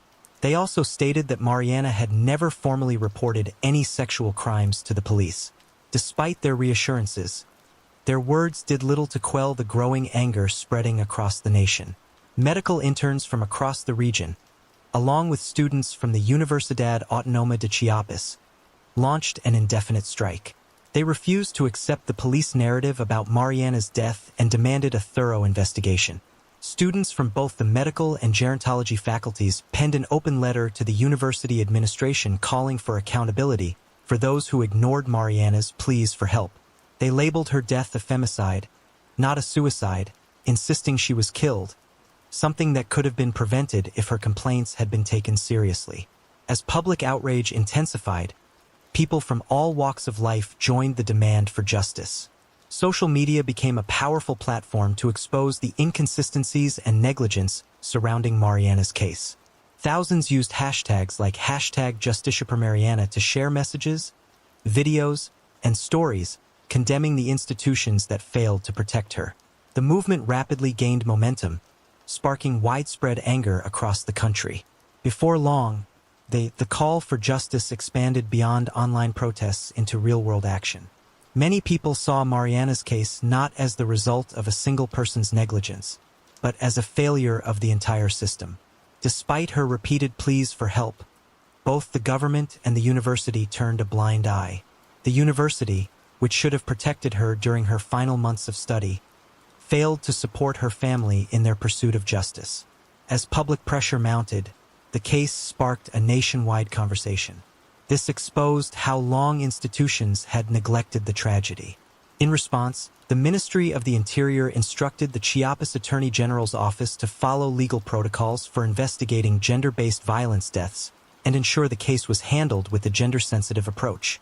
In a public statement, the police affirmed they were maintaining close contact with Mariana's family and promised to provide all necessary support and resources.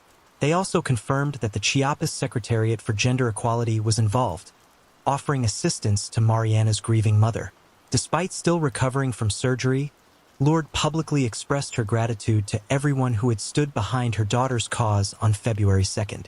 In a heartfelt video shared on social media, Lourdes spoke out against government officials who tried to blame her for what happened to Mariana.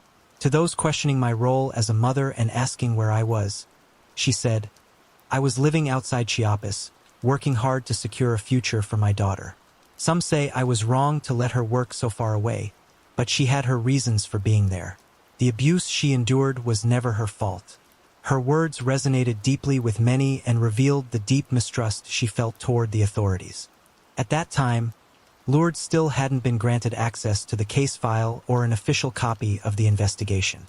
She urged the public to keep pushing for genuine justice. Justice without scapegoating or manipulated court processes, expressing her frustration with the lack of transparency.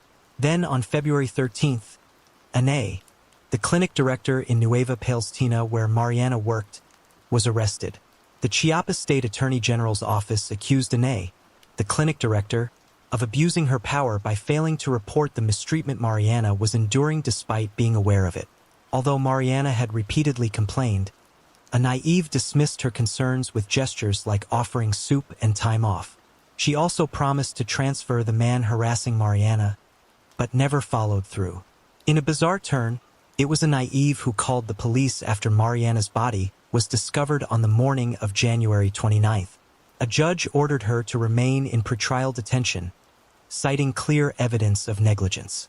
Independent journalists who examined the police report noted a glaring omission. The Chiapas Attorney General's office allowed Mariana's body to be cremated, effectively preventing any further forensic analysis. The case file also revealed significant flaws in the typical handling of femicide investigations. Despite Mariana's previous warnings that she was in danger, the investigation appeared more focused on eliminating external suspects than on identifying who might be responsible. The report painted Mariana in a negative light, describing her as confused, uncommunicative, and difficult while largely ignoring the gender-based violence she endured. The official stance remained that Mariana alone was responsible for her tragic death. The death certificate stated she died on January 28th at 8:30 p.m. from asphyxiation by hanging. However, crucial forensic details were missing, such as the type of rope used and the exact location of the hanging. What raised even more alarm was that early reports from the scene indicated her body was not found in the typical hanging position. Forensic investigators photographed Mariana kneeling with clenched fists and her arms stretched downward. Some first responders even mistook her posture as a sign of relaxation. To add to the confusion, investigators questioned Mariana's co-workers about irrelevant details, including her personal hygiene. Witnesses claimed she rarely showered, and one alleged she took antihistamines despite the absence of any medical records to confirm this. To Mariana's family, these comments appeared to be deliberate attempts to divert the investigation away from potential suspects and tarnish her reputation. Despite the numerous issues with the investigation, the family's lawyers managed to identify the man who had been harassing Mariana. His name was initially kept confidential, but eventually the truth surfaced. Social media users began sharing photos and the name Fernando Perez Jimenez, believed to be the doctor responsible for Mariana's suffering. On February 18th, police raided his home, but by then he was already on the run. A few hours later, Fernando unexpectedly surrendered himself. In a video posted online, he denied any involvement in Mariana's death and claimed he was being targeted unfairly. Despite his protests, he was formally imprisoned, but not for Mariana's death. At that time, he faced charges only related to sexual harassment. The Attorney General's office stated that the harassment case and the investigation into Mariana's death were being handled as separate matters. Still, Mariana's family remained determined to see justice done. Mariana's family never gave up, determined to uncover the full truth and hold the guilty accountable. At an early court hearing, the Chiapas Attorney General's office presented solid evidence connecting Fernando to the criminal case. Even more troubling details emerged.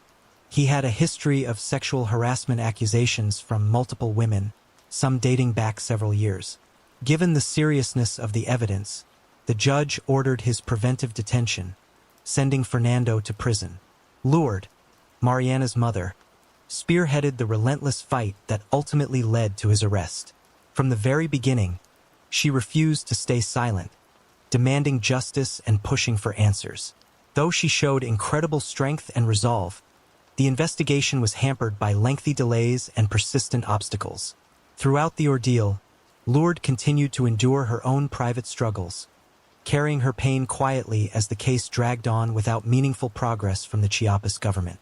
Lourdes passed away on August 8, 2021, after a prolonged and painful battle with bone cancer, never living to see the justice she so desperately sought for her daughter. During Fernando's trial, the court reviewed Mariana's initial complaint, filed just 2 months before her death. Additional evidence revealed that in February 2013, another woman, a nurse, had formally accused Fernando of attempting to assault her at least twice while working at various healthcare facilities in Chiapas. Despite the growing body of evidence, Fernando maintained his innocence. In an early February statement to the police, he claimed he had never even spoken to Mariana. He voluntarily asserted that he was at a medical lab in Tuxtla Gutierrez the day after Mariana's death for routine tests. On November 25, 2021, Fernando was sentenced to 3 years in prison, but only for sexual harassment. After more than a year of investigation, neither he nor anyone else was officially charged, accused, or convicted in connection with Mariana's death. In Mariana Sanchez's case, the forensic evidence remained limited and contentious. Numerous issues were left unresolved, leaving the true circumstances of her death shrouded in uncertainty. It is best to be careful about both your enemies and your friends, since friends can become enemies. This story is about a friendship between women that ended in tragedy. Today's story is about Renee Marsden from Sydney, Australia. She grew up with her 3 brothers in the loving home of Teresa and Mark Marsden. This family had a warm atmosphere, but Renee had a very close relationship with her mother. Mother Teresa described her daughter as an incredibly kind, joyful, and tender-hearted young woman. When Renee turned 18, she worked as both a hairdresser and an administrator at a salon. Here she met Angus, a co-worker. At first, they barely noticed each other, but eventually Angus realized he was in love and got the courage to tell Renee. He was thrilled to find that she felt the same way, and soon they couldn't be apart, making plans for their future together. But their relationship was suddenly cut short. When Angus sent Renee a message admitting that he had been using her, wasn't ready for a serious relationship, and wanted other women, it broke her heart. Renee's world was turned upside down by this revelation, which made her once orderly life goals and beloved moments seem completely unimportant. She shut herself off from the world, skipping food and the outdoors in favor of the solitude of her blanket. She was close with her high school friend, Camilla Zidane. Even though their lives were going in different ways, Camilla rushed to Renee's side as soon as she heard she had broken up with her boyfriend, eager to cheer her up and help her get through her grief. Zidane told her to start dating new guys, and she had someone in mind that she thought would be a great rebound for Renee, Braden Spottieri, Camilla's ex-boyfriend. Even though things hadn't worked out with them because they weren't compatible, Camilla was sure that Braden and Renee were a perfect match and told her friend to go after him, believing that he'd be a great friend for Renee, who was shy around new people at first. Marsden wasn't interested in dating men, but as the pain of her recent breakup started to fade, she decided to take a chance on the mysterious Braden. From their first phone conversation, they started a relationship based on texting. Renee felt a deep connection with him even though they hadn't met in person. She already had that deep, unspoken connection that you get from a soulmate. They talked nonstop, day and night, and sent each other endless texts on social networks.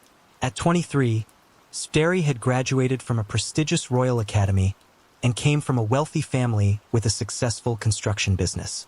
Going over Braden with her mother Teresa to Renee, he looked perfect. They had a lot of the same interests and Braden wanted the same things in life as Renee did. The only problem was that Braden was always unavailable for dates. He never said no to meeting up, but there was always a reason they couldn't spend time together. In the early days of 2012, just a few weeks into their new relationship, Renee went on a 2-week family cruise, where she couldn't be reached because she didn't have cell service. When she got back home, she got some scary news from Braden. He and a close friend had been involved in a fatal motorcycle accident. His friend died and Spy was in charge. The investigation found that his lack of attention while driving led to killing charges against him. Because the court proceedings and hearings were still going on, he didn't tell her because he was afraid it would make her dislike him. But after being sentenced to 2 years in prison, he couldn't keep Renee in the dark any longer. Renee was devastated by the terrible news, but she chose to stay in the relationship. Once Braden was in Guba Correctional Center, he got access to a phone which allowed them to reconnect and improve their communication through text messages because making phone calls was dangerous for him. Braden turned down the chance for visitations that would have shortened his sentence because he wanted to be free by Renee's 21st birthday so that they could celebrate together. Renee understood and was ready to make sacrifices, at least temporarily, because she was sure that 2 years would go by quickly, and then they would get married, and nothing would keep them apart. For their future together, she was ready to put some limits on herself, because she knew that getting through this tough time was important. Even though Spiteri was in jail, they still spent a lot of time talking online about their wedding, honeymoon, and life in general. After that, Renee even checked with the consulate to see if Braden could travel internationally for their honeymoon. Even though he had broken her heart before, Braden sent her flowers and gifts to try to win her over, and when he realized how hard it was for her because they weren't physically close, he suggested she satisfy her sensual needs with her best friend Camilla instead of other people. He said he wouldn't mind if Marsden agreed, but Renee politely declined, preferring to wait for his return home. Camilla, on the other hand, seemed very interested in the idea of being close with Renee, often asking about the details of her conversations with Braden and probing how Marsden dealt with her sensual needs. Camilla called Renee several times a day, and if she didn't answer, she sent her a lot of texts. Strangely, Camilla started to be jealous of Renee's other companions, and would complain if Renee spent the whole day with her mother, Teresa. One evening, Camilla called Renee 54 times, which caused Marsden to criticize her clingy behavior the next day, calling it excessive instead of apologizing for her actions. Camilla showed up at Renee's door, started a fight, and used rude language, which was strange from someone who was thought to be a close friend. After a heated argument, Camilla made the sudden move to kiss Renee, but Renee turned her down, saying she was only interested in men. Even so, Zidane was able to get her to agree to a physical encounter. After the event, Renee told her mother Teresa about their experiment, but she made it clear to Camilla that she didn't want to be in a relationship with someone of the same gender. They agreed to forget about the incident and move on. Zidane's strange behavior didn't stop, and Renee even showed her mother emails from Camilla, in which Camilla confessed her deep love and desire for a union, telling Renee that she couldn't deny her feelings and that no one else could love her more deeply. Camilla even threatened to shatter Renee if she did. Renee persistently if turned down, vowing to be there for Renee until she agreed to be her friend. Teresa, alarmed by these admissions, told her daughter to cut off the relationship and not give Renee any reason to keep it going. She reassured her that Camilla would eventually get married, find a man, and give up her illusions. However, Renee hesitated to end their friendship abruptly, so Teresa told her to proceed with the utmost care. Teresa's maternal instincts were confirmed. When Renee had to end the long-term friendship for her own health, which made Camilla react with anger, bitterness, and anxiety, while continuing her relentless pursuit of Marsden. At first, Renee chose to ignore Camilla's attempts to communicate, and her relationship with Braden started to suffer. especially when Braden kept bringing up Camilla's suggestion that they fix their friendship, even though Renee was trying to end their relationship because of Braden's constant urging. Unexpected tragedies in Braden's life made her change her mind, and Teresa pulled her back because of her caring nature. Firstly, Braden told everyone that his mother had been diagnosed with a brain tumor, which made him feel bad because he couldn't physically help her. Secondly, Braden was attacked in jail and badly hurt. Renee thought Braden's influence was getting worse and was about to break up with him. But unplanned events and her parents' advice to either leave Braden or look at other suitors stopped her from making a final choice. In an effort to get back together with her, her parents thought that cutting off her mental ties with Braden would make her want to end their relationship for good. Braden contacted Renee's parents to reassure them of his good intentions and their compatibility with her. He also kept sending romantic messages to pleading with her to make peace with Camilla and forgive her. Eventually, Renee was able to get back together with Camilla, who had been the only person who supported her relationship with Braden. 3 months into their new relationship, Renee, who was deeply in love with Camilla and needed her mental support, went to a tattoo shop and got spattery inked on the right side of her chest. While she was on social media, Teresa, Renee's mother, found a picture that Renee's ex-boyfriend Angus had posted. She liked the picture without any ulterior motives. When Braden saw Teresa's online behavior, he thought it was an attempt to start up a romance between Angus and Renee again. He sent Teresa a very angry and insulting message, calling her a traitor and criticizing her parenting for not supporting her daughter's feelings for Shpatairai. This message was rife with anger and made a number of rude comments. This episode made Renee's partner's parents think even less of him. They thought he was rude and cocky even though Renee tried to make things better. After standing her ground for a while, Teresa's mother finally agreed to talk to Braden about a deal that would give Renee some freedom while he was in jail. If their relationship lasted during that time, Teresa would change her mind about her feelings toward him, which surprised everyone. The young man agreed, and he told Renee that he loved her forever and planned to marry her when he got out. In the meantime, he gave her complete freedom, seizing the chance. Soon, Renee started dating a coworker named Ian. The Marsons were happy with Ian because he was so different from Braden. He was polite and calm, and they were looking forward to a fresh start. But Spatterry, who was closely watching Renee's life, noticed the change and started threatening Ian online to stop him from pursuing Renee. Even though she had given him permission to do so, Renee begged Braden to stop making Ian feel scared. But over time, she and Braden were able to start talking to each other again, this time as friends. Renee stayed cool and kept talking to Ian. She thought that things with Spiros were over amicably. In October 2012, while on a business trip, Renee took a selfie in her hotel room next to a mirror and posted it on a social media site. Braden wasn't ready for what happened when he saw a pair of men's shoes in the background of the picture. He became very angry and accused her of cheating on him. Renee had to act as a babysitter again by making it clear that Ian owned the shoes, but SP was still upset, and he even got Ian's contact information to bother him, even though Braden tried to stop him.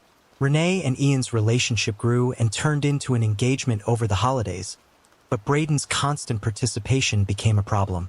Point made Ian demand a decision between himself and Braden, since Braden was about to be freed in the fall of 2013. Renee thought about her choices and finally decided to go with Braden because she thought he was her soulmate, and the idea of trying to fix their relationship was beautiful.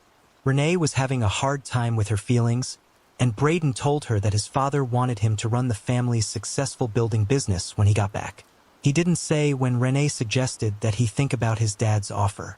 Braden scolded her for being nosy and interested, saying she was only interested in the relationship for financial gain and didn't care about how it made him feel. He also constantly scolded her for her relationship with Ian, calling it cheating and using her guilt to get closer to him. Renee couldn't do anything, but Braden sometimes changed his behavior to be kind and caring, which trapped her in a cycle of emotional abuse in the summer of 2013, while Camilla went on a family trip to the USA. The perfect time for Renee to finally end her friendship with Zidane was when Camilla came to the USA. Being far away made the breakup easier, especially since Zidane had gone back to her old controlling and possessive ways, which made Renee nervous around her. Renee sent her a message asking her to stop talking to her and treat them like strangers if they ever meet again because of her own problems. Braden told Renee that he would not be able to talk to her for a while because of a hearing for possible early release. This would leave her alone, just like she had moved away from Camilla. During this time of being alone, Renee kept sending Braden heartfelt texts, even though he wasn't responding. She was holding on to any sign of contact. She had to wait a long time for a response, and when she did, she was shocked by how rude and uncaring it was. That same day, Teresa got a message from Spat Terry saying that Renee was a danger to herself.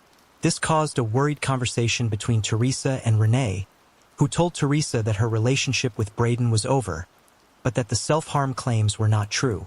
Teresa was eager to learn more. Renee told her mother that she had finally understood Braden's true nature and reassured her of her safety. She then got ready for a night out with friends, going out to find comfort and fun with their company. Right on August 5, 2013, at 5:49 p.m., Renee sent a long, sincere message to her mother to show her love and ask for forgiveness. Teresa immediately tried to call her daughter, but didn't get an answer. To figure out what was going on, she called Camilla and got the same note. Even though they hadn't talked in a while, Camilla suggested that they look for Renee in a likely place, which led them to a house where Sidon said Braden's sister lived. But it didn't help. Teresa then told the police that her daughter wasn't with her, and they eventually found Renee's car in the remote Watson's Bay, far from the city center. Inside the car, they found an unused cell phone from 2 months ago, a Valentine's card from Braden, and a photo collage of him scratched into the dust on the window. "I love you, Braden." The Marsden clan and some other relatives went to Watson's Bay to look for Renee, who was wearing black ballet shoes.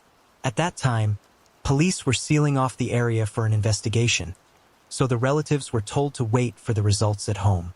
Teresa, restless, tried to call Braden, but he didn't answer or respond to her angry messages. After becoming aware of his part in her daughter's pride, Renee's father went to the detention facility that was supposed to hold Spare, but found that no one there had that name. Mark told the cops that he had doubts when they first looked into Watson's Bay. Renee wasn't found, but they did find CCTV footage that showed her last moments. People saw her walking alone to the edge of a cliff, jumping over a safety fence, stopping to look down, and then sending 3 last texts on her phone before throwing it into the water and following it. Her body was never found, and her sudden disappearance left her family and friends devastated. Renee's family was dealing with the fact that she might be dead forever. They turned their attention to finding out who received her last texts. An investigation into the text contents revealed that Renee had sent Braden 91 texts before she left for Watson's Bay, but had not heard back from him until just before she jumped. There was an odd similarity in the grammar patterns of texts from both Camilla and Braden, as well as mood changes that mirrored each other. If Camilla was rude to Renee, Braden would be angry, and vice versa. Even though the texts came from 2 different phone numbers, they were all sent by the same person, proving that Camilla made up Braden's story. One of the last messages on Renee's phone was from Braden ending their 18-month relationship and saying he needed space. This caused Renee to have a severe emotional crisis, which was seen by her coworkers as she shook and cried uncontrollably. Once she calmed down, she made a short 90-second call to the prison, supposedly to Braden, according to the call records. Later, Zidon's house was searched under warrant and multiple cell phones, a torn letter from Renee to Braden, and an intact letter from Camilla thanking Renee for introducing her to her soulmate and promising to pay her back. Also, the man who was thought to be Braden in photos was actually called Cameron, and he wasn't involved in the fake relationship. His identity was used without his knowledge. For the last 18 months of her life, Renee thought she was in love. On the day she died, she found out that Braden wasn't real. Camilla admitted that she lied to her best friend by pretending to be Braden. But because catfishing wasn't illegal in New South Wales at the time, the police couldn't charge her. She hadn't tried to get money from Marsden to be accused of fraud. She did it for fun. In 2020, Renee's parents got the police to look into their daughter's death and how Camilla directly contributed to it. Zidon was given immunity in exchange for details of her lies. Camilla got away with her crimes by saying that she and Renee were in love and that the Marsden family would never have allowed them to be together. They made up the character of Braden to hide their relationship, they said. Camilla also said she didn't know Renee was going to kill herself, but the victim's family thought the breakup between Braden and Renee was revenge for Marsden ending their friendship for good. Camilla was crazy about Renee but couldn't have her as a woman, so she lied to her about these online relationships and made a male version of herself. Sadly, this cruel joke ended in the death of a young woman. Camilla is now married, has a child, and is enjoying life after deciding to marry a man because she realized that same-sex relationships weren't her destiny. On November 23, 2006, a chillingly calm 911 call turned a suburban home into a crime scene. Paramedics and police arrived to find 28-year-old English teacher Ashley Scott battered beyond recognition, her once bright future snuffed out by a brutal assault. As whispers of infidelity, manipulation, and years of hidden violence surface, one question hangs over every twisted detail. How did a college sweetheart romance spiral into this night of horror, and who will ever be held accountable? This is the murder of Ashley Scott. Thanksgiving is typically a time for families to come together, multiple generations united around the dinner table in the home of the family elders. It's a moment to reflect, to share gratitude for the past year, and to show love and appreciation for one another. This is the tradition in many households, but not everyone follows these customs. In some families, love and unity are replaced with tension, resentment, and even violence. Holidays carry no special weight, and the lines of acceptable behavior have long been crossed. This story sheds light on a chilling tragedy that unfolded within one such family. It all began on November 23, 2006, at exactly 3:46 p.m., when a disturbing call was made to emergency services in Memphis, Tennessee. Emergencies don't take breaks for holidays, and so 911 dispatchers are always prepared for the unexpected. But even with that understanding, the operator who answered the call that afternoon was left deeply unsettled, a reaction he later shared with a colleague.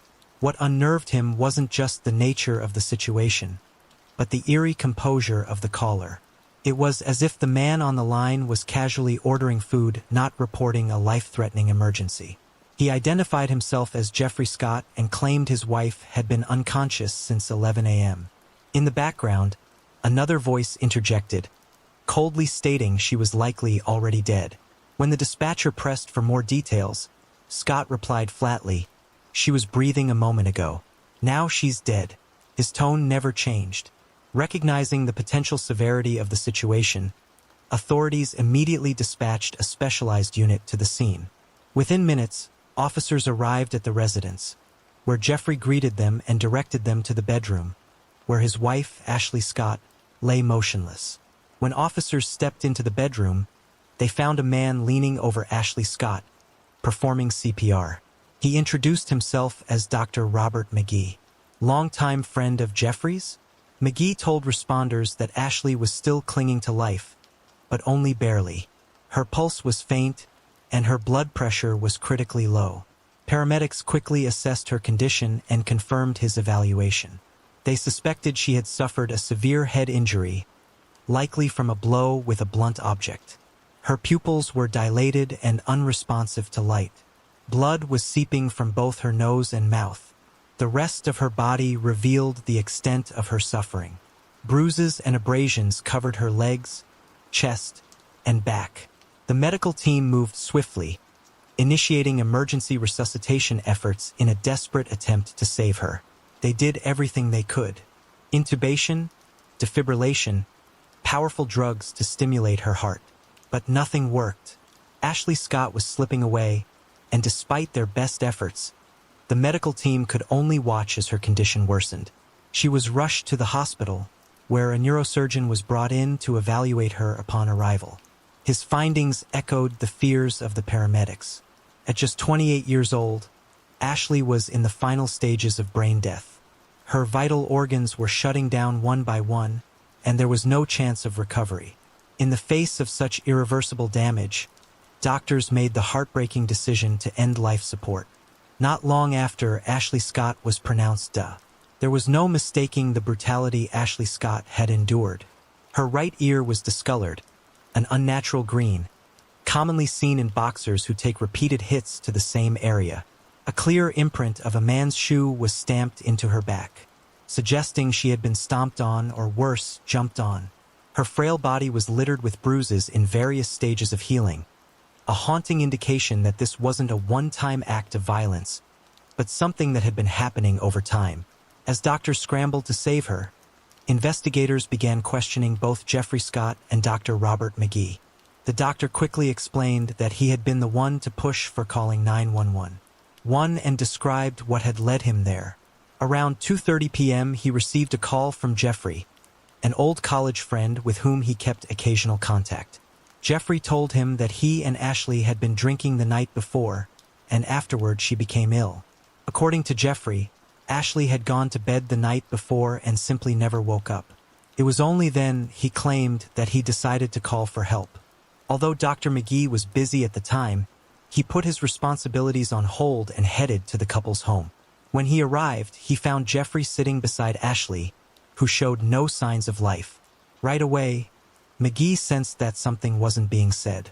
He suspected the couple had argued and that something serious had happened, something they initially hoped to conceal, that he believed was the real reason they reached out to him. Instead of calling 911 right away, he was aware the Scotts had been going through a rough patch. Ashley had turned to alcohol, and Jeffrey had a reputation for losing his temper and hitting her. But once McGee examined Ashley, he realized the situation was far worse than anything he'd imagined. There was no hope left. Ashley needed urgent medical intervention and fast. Realizing the gravity of her condition, Dr. McGee insisted that Jeffrey call 911 immediately. As events unfolded, Robert began to piece together the bigger picture. It was clear that something far more serious had occurred, perhaps even a calculated act of violence. He later admitted to authorities that he intentionally kept Jeffrey at the scene, suspecting that the man might try to escape. Meanwhile, Jeffrey showed no emotion, not fear, not guilt, nothing. He seemed completely indifferent to the fate of the woman he once claimed to love. When officers questioned him about what had happened, Jeffrey recounted a dispute the night before. He said he had discovered messages Ashley had exchanged with another man and believed she was having an affair. Jeffrey claimed that, overwhelmed by the betrayal, he struck Ashley, but insisted it happened only once. According to him, she was heavily intoxicated, stumbled and fell. He portrayed her as a habitual drinker prone to erratic behavior and said he was tired of dealing with her outbursts. That night, he kicked her out of the house as he claimed to have done before and said she spent the night in the garage. The next morning, he found her still lying there, apparently asleep. Moved by pity, he said he carried her back inside and placed her on the bed. But as the hours passed and she didn't wake up, he realized something was wrong. Only then, he claimed, did he try to revive her and eventually call his doctor friend to come over. Nevertheless, the police dismissed his account. Upon their arrival, the woman was found covered in bruises from head to toe. Her face and head severely battered and she was bleeding. Even if she had been intoxicated and fallen, it wouldn't have resulted in such extensive injuries. It was evident she had been assaulted. Scott was taken into custody and initially charged with aggravated assault. However, once the autopsy results were obtained, the charge was escalated to first-degree murder. The pathologist's report was grim, revealing that Ashley Scott's cause of death was a subdural hematoma on the right side of her brain. Such injuries result from a violent blow to the head, causing the brain to collide with the skull, leading to significant bleeding and swelling, which in turn restricts flow of oxygen. This triggers the failure of vital organs and systems in her body. It's an agonizing process. What makes it even more heartbreaking is that she could have survived if help had been administered promptly, ideally within the first few hours. Moreover, over 50 hematomas were discovered on her body, each varying in color and intensity, which corroborated the statements from medical personnel that she had been subjected to repeated assaults. The extent of Ashley's suffering was unimaginable. The most chilling part of it all was that the person responsible for her pain was someone who was supposed to protect her. After Jeffrey's arrest, detectives started investigating the crime scene. Evidence of a struggle was evident throughout the house. with items scattered everywhere and furniture upturned. A shattered vase was found in the living room.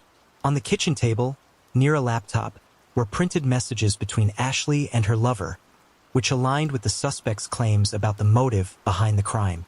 Upon further inspection of the garage, officers discovered bloodstains on the floor. Inside Mrs. Scott's car, they found women's clothing, personal belongings, including a handbag with her documents and passport. It seemed the victim had been planning to flee, but never had the chance. The officers then decided to interview the family's relatives and friends, uncovering surprising details about their lives and circumstances, which provided more insight into the incident. Sadly, women sometimes fall in love with the wrong men and become entangled in relationships that start off full of promise.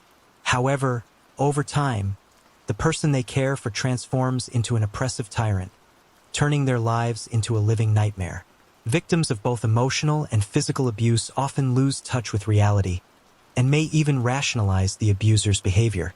In these situations, outside psychological support is crucial, as the victim is frequently unable to help themselves or break free. Ashley Scott, born Nate Pittman on November 4, 1978 in Bossier City, Louisiana, faced a difficult start. Her parents separated before she was born, but destiny eventually favored her mother, Donna, who met and married Jimmy Pittman. Jimmy adopted Ashley and loved her unconditionally from the moment she was born. Notably, Jimmy already had a 5-year-old daughter named Kika from a previous relationship. Sadly, Jimmy and Donna's marriage didn't last, and they divorced a few years later. It's important to mention that Donna was the one who left the family and eventually remarried. Ashley decided to stay with her father, though she continued to maintain a relationship with her mother. Despite the divorce, Ashley had a happy childhood, growing up to be kind and well-behaved. Those around her saw her as a true beauty and predicted a promising future for her. In 1996, she graduated from high school and went on to attend Watchett of Baptist University in Arkansas. It was there that she met her first love. Jeffrey Scott, who also attended the same school, happened to enroll at the university and their paths crossed. Jeffrey, captivated by her radiant smile, soon struck up a relationship with her. The young couple appeared perfect, always seen together and holding hands. Ashley's friends admired her, thinking she had found a dependable partner.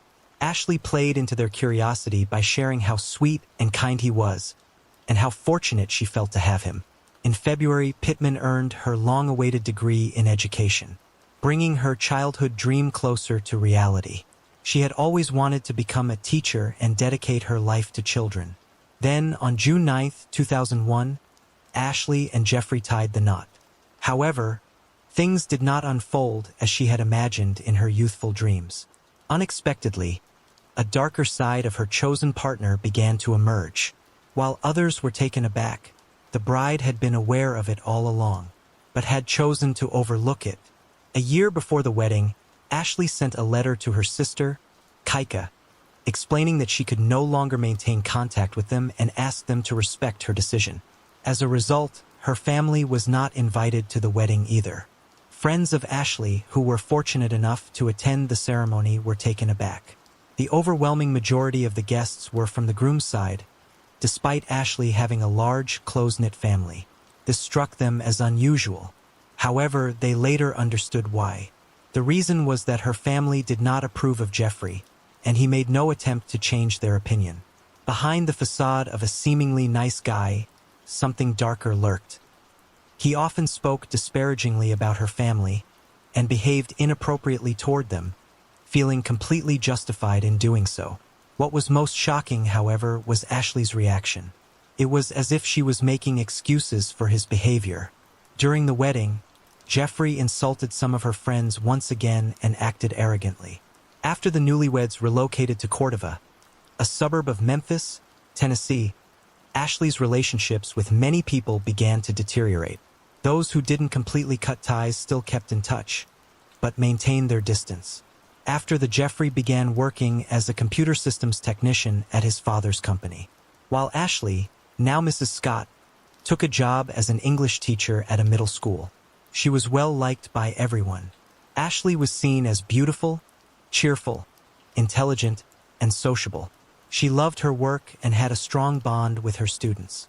Later, Paul Dooley described Ashley as a skilled professional and talented educator. He shared that she was the main reason he looked forward to teaching English each day. In court, he confessed that the school was the only place where she truly felt safe and appreciated, a refuge where Jeffrey Scott couldn't reach her. Over time, however, the relationship between the couple continued to deteriorate. Ashley's bond with her family nearly disintegrated. She refused to discuss it and referred to the situation as her personal choice. Undoubtedly, these decisions were influenced by a master manipulator, her husband. In the early years of their marriage, Jeffrey exerted complete control over her, isolating her from any external support. Constant criticism over the smallest of things gradually eroded Ashley's self-esteem. Scott did everything he could to suppress her. During this time, she communicated with only a handful of people, one of whom was her childhood friend, Lori. The two had been friends since 5th grade and stayed in touch into adulthood. In September 2006, a high school reunion was planned for Ashley's alma mater. She was excited to attend, and despite her husband's reluctance, she decided to go. While those at the reunion didn't notice any major changes in her, Lori couldn't shake the feeling that something was wrong. Throughout the evening, Jeffrey called Ashley repeatedly, preventing her from relaxing or enjoying herself. He interrogated her about who she was speaking with, what she was wearing, what she was eating and drinking, and what she was discussing, essentially trying to control every aspect of her life. During this time, Ashley confided in Lori about the nightmare she was living, revealing that she couldn't continue like this. She admitted that she was considering divorce and had even reached out to a divorce attorney. She also confessed that she was aware of her husband's ongoing infidelities. For example, she mentioned an affair with a colleague named Blair Brown, someone she had once gotten along with. However, she explained that over time, she had forgiven Blair. Blair had contacted her to reveal Jeffrey's true nature and the danger he posed. It's important to note that this party marked the last night of Ashley's life. After that, Ashley stopped communicating with anyone for several weeks, and new bruises began to appear on her body. Detectives took an interest in the accounts shared by Ashley's relatives and friends, gathering valuable information through their conversations. Lori revealed that, shortly before Ashley's death, Jeffrey had called her multiple times to complain about his wife. He claimed that Ashley drank excessively, lost her balance, and often fell, which he used to explain the bruises on her body. However, the following morning, Ashley would have no memory of these events and would blame him instead. Jeffrey accused their mutual acquaintance, Blair, of corrupting Ashley, claiming she had turned her against him and fostered her growing alcohol dependency. He also expressed that he no longer wanted children because he felt disgusted by his wife after everything that had happened. Jeffrey accused Ashley of being unfaithful, lying, and struggling with alcoholism. Despite his claims, didn't believe him and felt he was only trying to cover for himself. Eventually, Lori realized that Ashley had become a victim of domestic violence and was in serious trouble. After each of Jeffrey's calls, Lori would try to reach Ashley, but her friend never answered, which was unusual. The last time they saw each other was just before the tragic events. The two went shopping, but Ashley didn't buy anything for herself. She seemed sad and deep in thought. Lori attempted to talk to her about her marriage, but Ashley didn't want to discuss it, insisting she didn't want to ruin the evening. She briefly mentioned that she was considering divorce, but was terrified of taking that step. Ashley knew Jeffrey well and was afraid his reaction would be completely unpredictable. Shortly after, Blair Brown, whose name had come up frequently in conversations about the Scott family, was brought in for questioning. Blair admitted that she had indeed been Jeffrey's lover in the past. Blair, having experienced Jeffrey's uncontrollable fits of rage firsthand, knew all too well how dangerous he could be. It was established that her friendship with Ashley had been rekindled about 6 months before the crime. Blair felt sympathy for her and offered occasional support. She also confessed that her relationship with Jeffrey had been a mistake and apologized multiple times for it. The two women occasionally met up for drinks. Ashley would often seek refuge at Blair's place to escape Jeffrey. One day, however, Jeffrey tracked her down and came for her. In that moment, Blair witnessed a brutal attack. Jeffrey struck Ashley multiple times in the face before throwing her out onto the street, completely indifferent to the fact that Blair was a witness. Even after this incident, Ashley continued to downplay her husband's guilt, making excuses for his actions. During another interrogation, Scott admitted that he had only contacted Robert McGee 12 to 15 hours after the argument. During that time, his wife was unconscious and alone in the garage. Jeffrey continued to insist that he had only struck her once in response to discovering her infidelity. Afterward, he sent her to the garage, threw bedding on the floor, and left her there. The bleeding woman was left to spend her final hours freezing and in pain while her husband rested comfortably in the house. However, the autopsy results contradicted his claims. It was evident that Jeffrey had consistently mistreated his wife. Further investigations revealed that Jeffrey occasionally hired escorts, even while Ashley was at the reunion. Despite this, he continued to blame her for all their problems. In fact, shortly before she decided to file for divorce, Ashley had met a young man named Michael Lowe. Ashley and Michael exchanged messages from October 29th to November 22nd, 2006. He was the one who encouraged her to leave her husband, assuring her that he would support her and had everything prepared for her departure. Michael told her that he loved her and wanted to offer her a different life. When Jeffrey discovered their messages, he became furious and decided to teach his unfaithful wife a lesson. The trial of Jeffrey Scott began on January 13, 2009.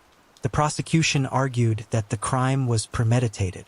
It was clear that the argument between the couple had started in the living room, where a broken vase was found. The violence then escalated as they moved through the house, with Ashley suffering abuse in nearly every room. Blood stains were found in almost every room. The divorce attorney Ashley had consulted testified on behalf of the prosecution. The divorce attorney explained that she had met with Ashley the day before her death.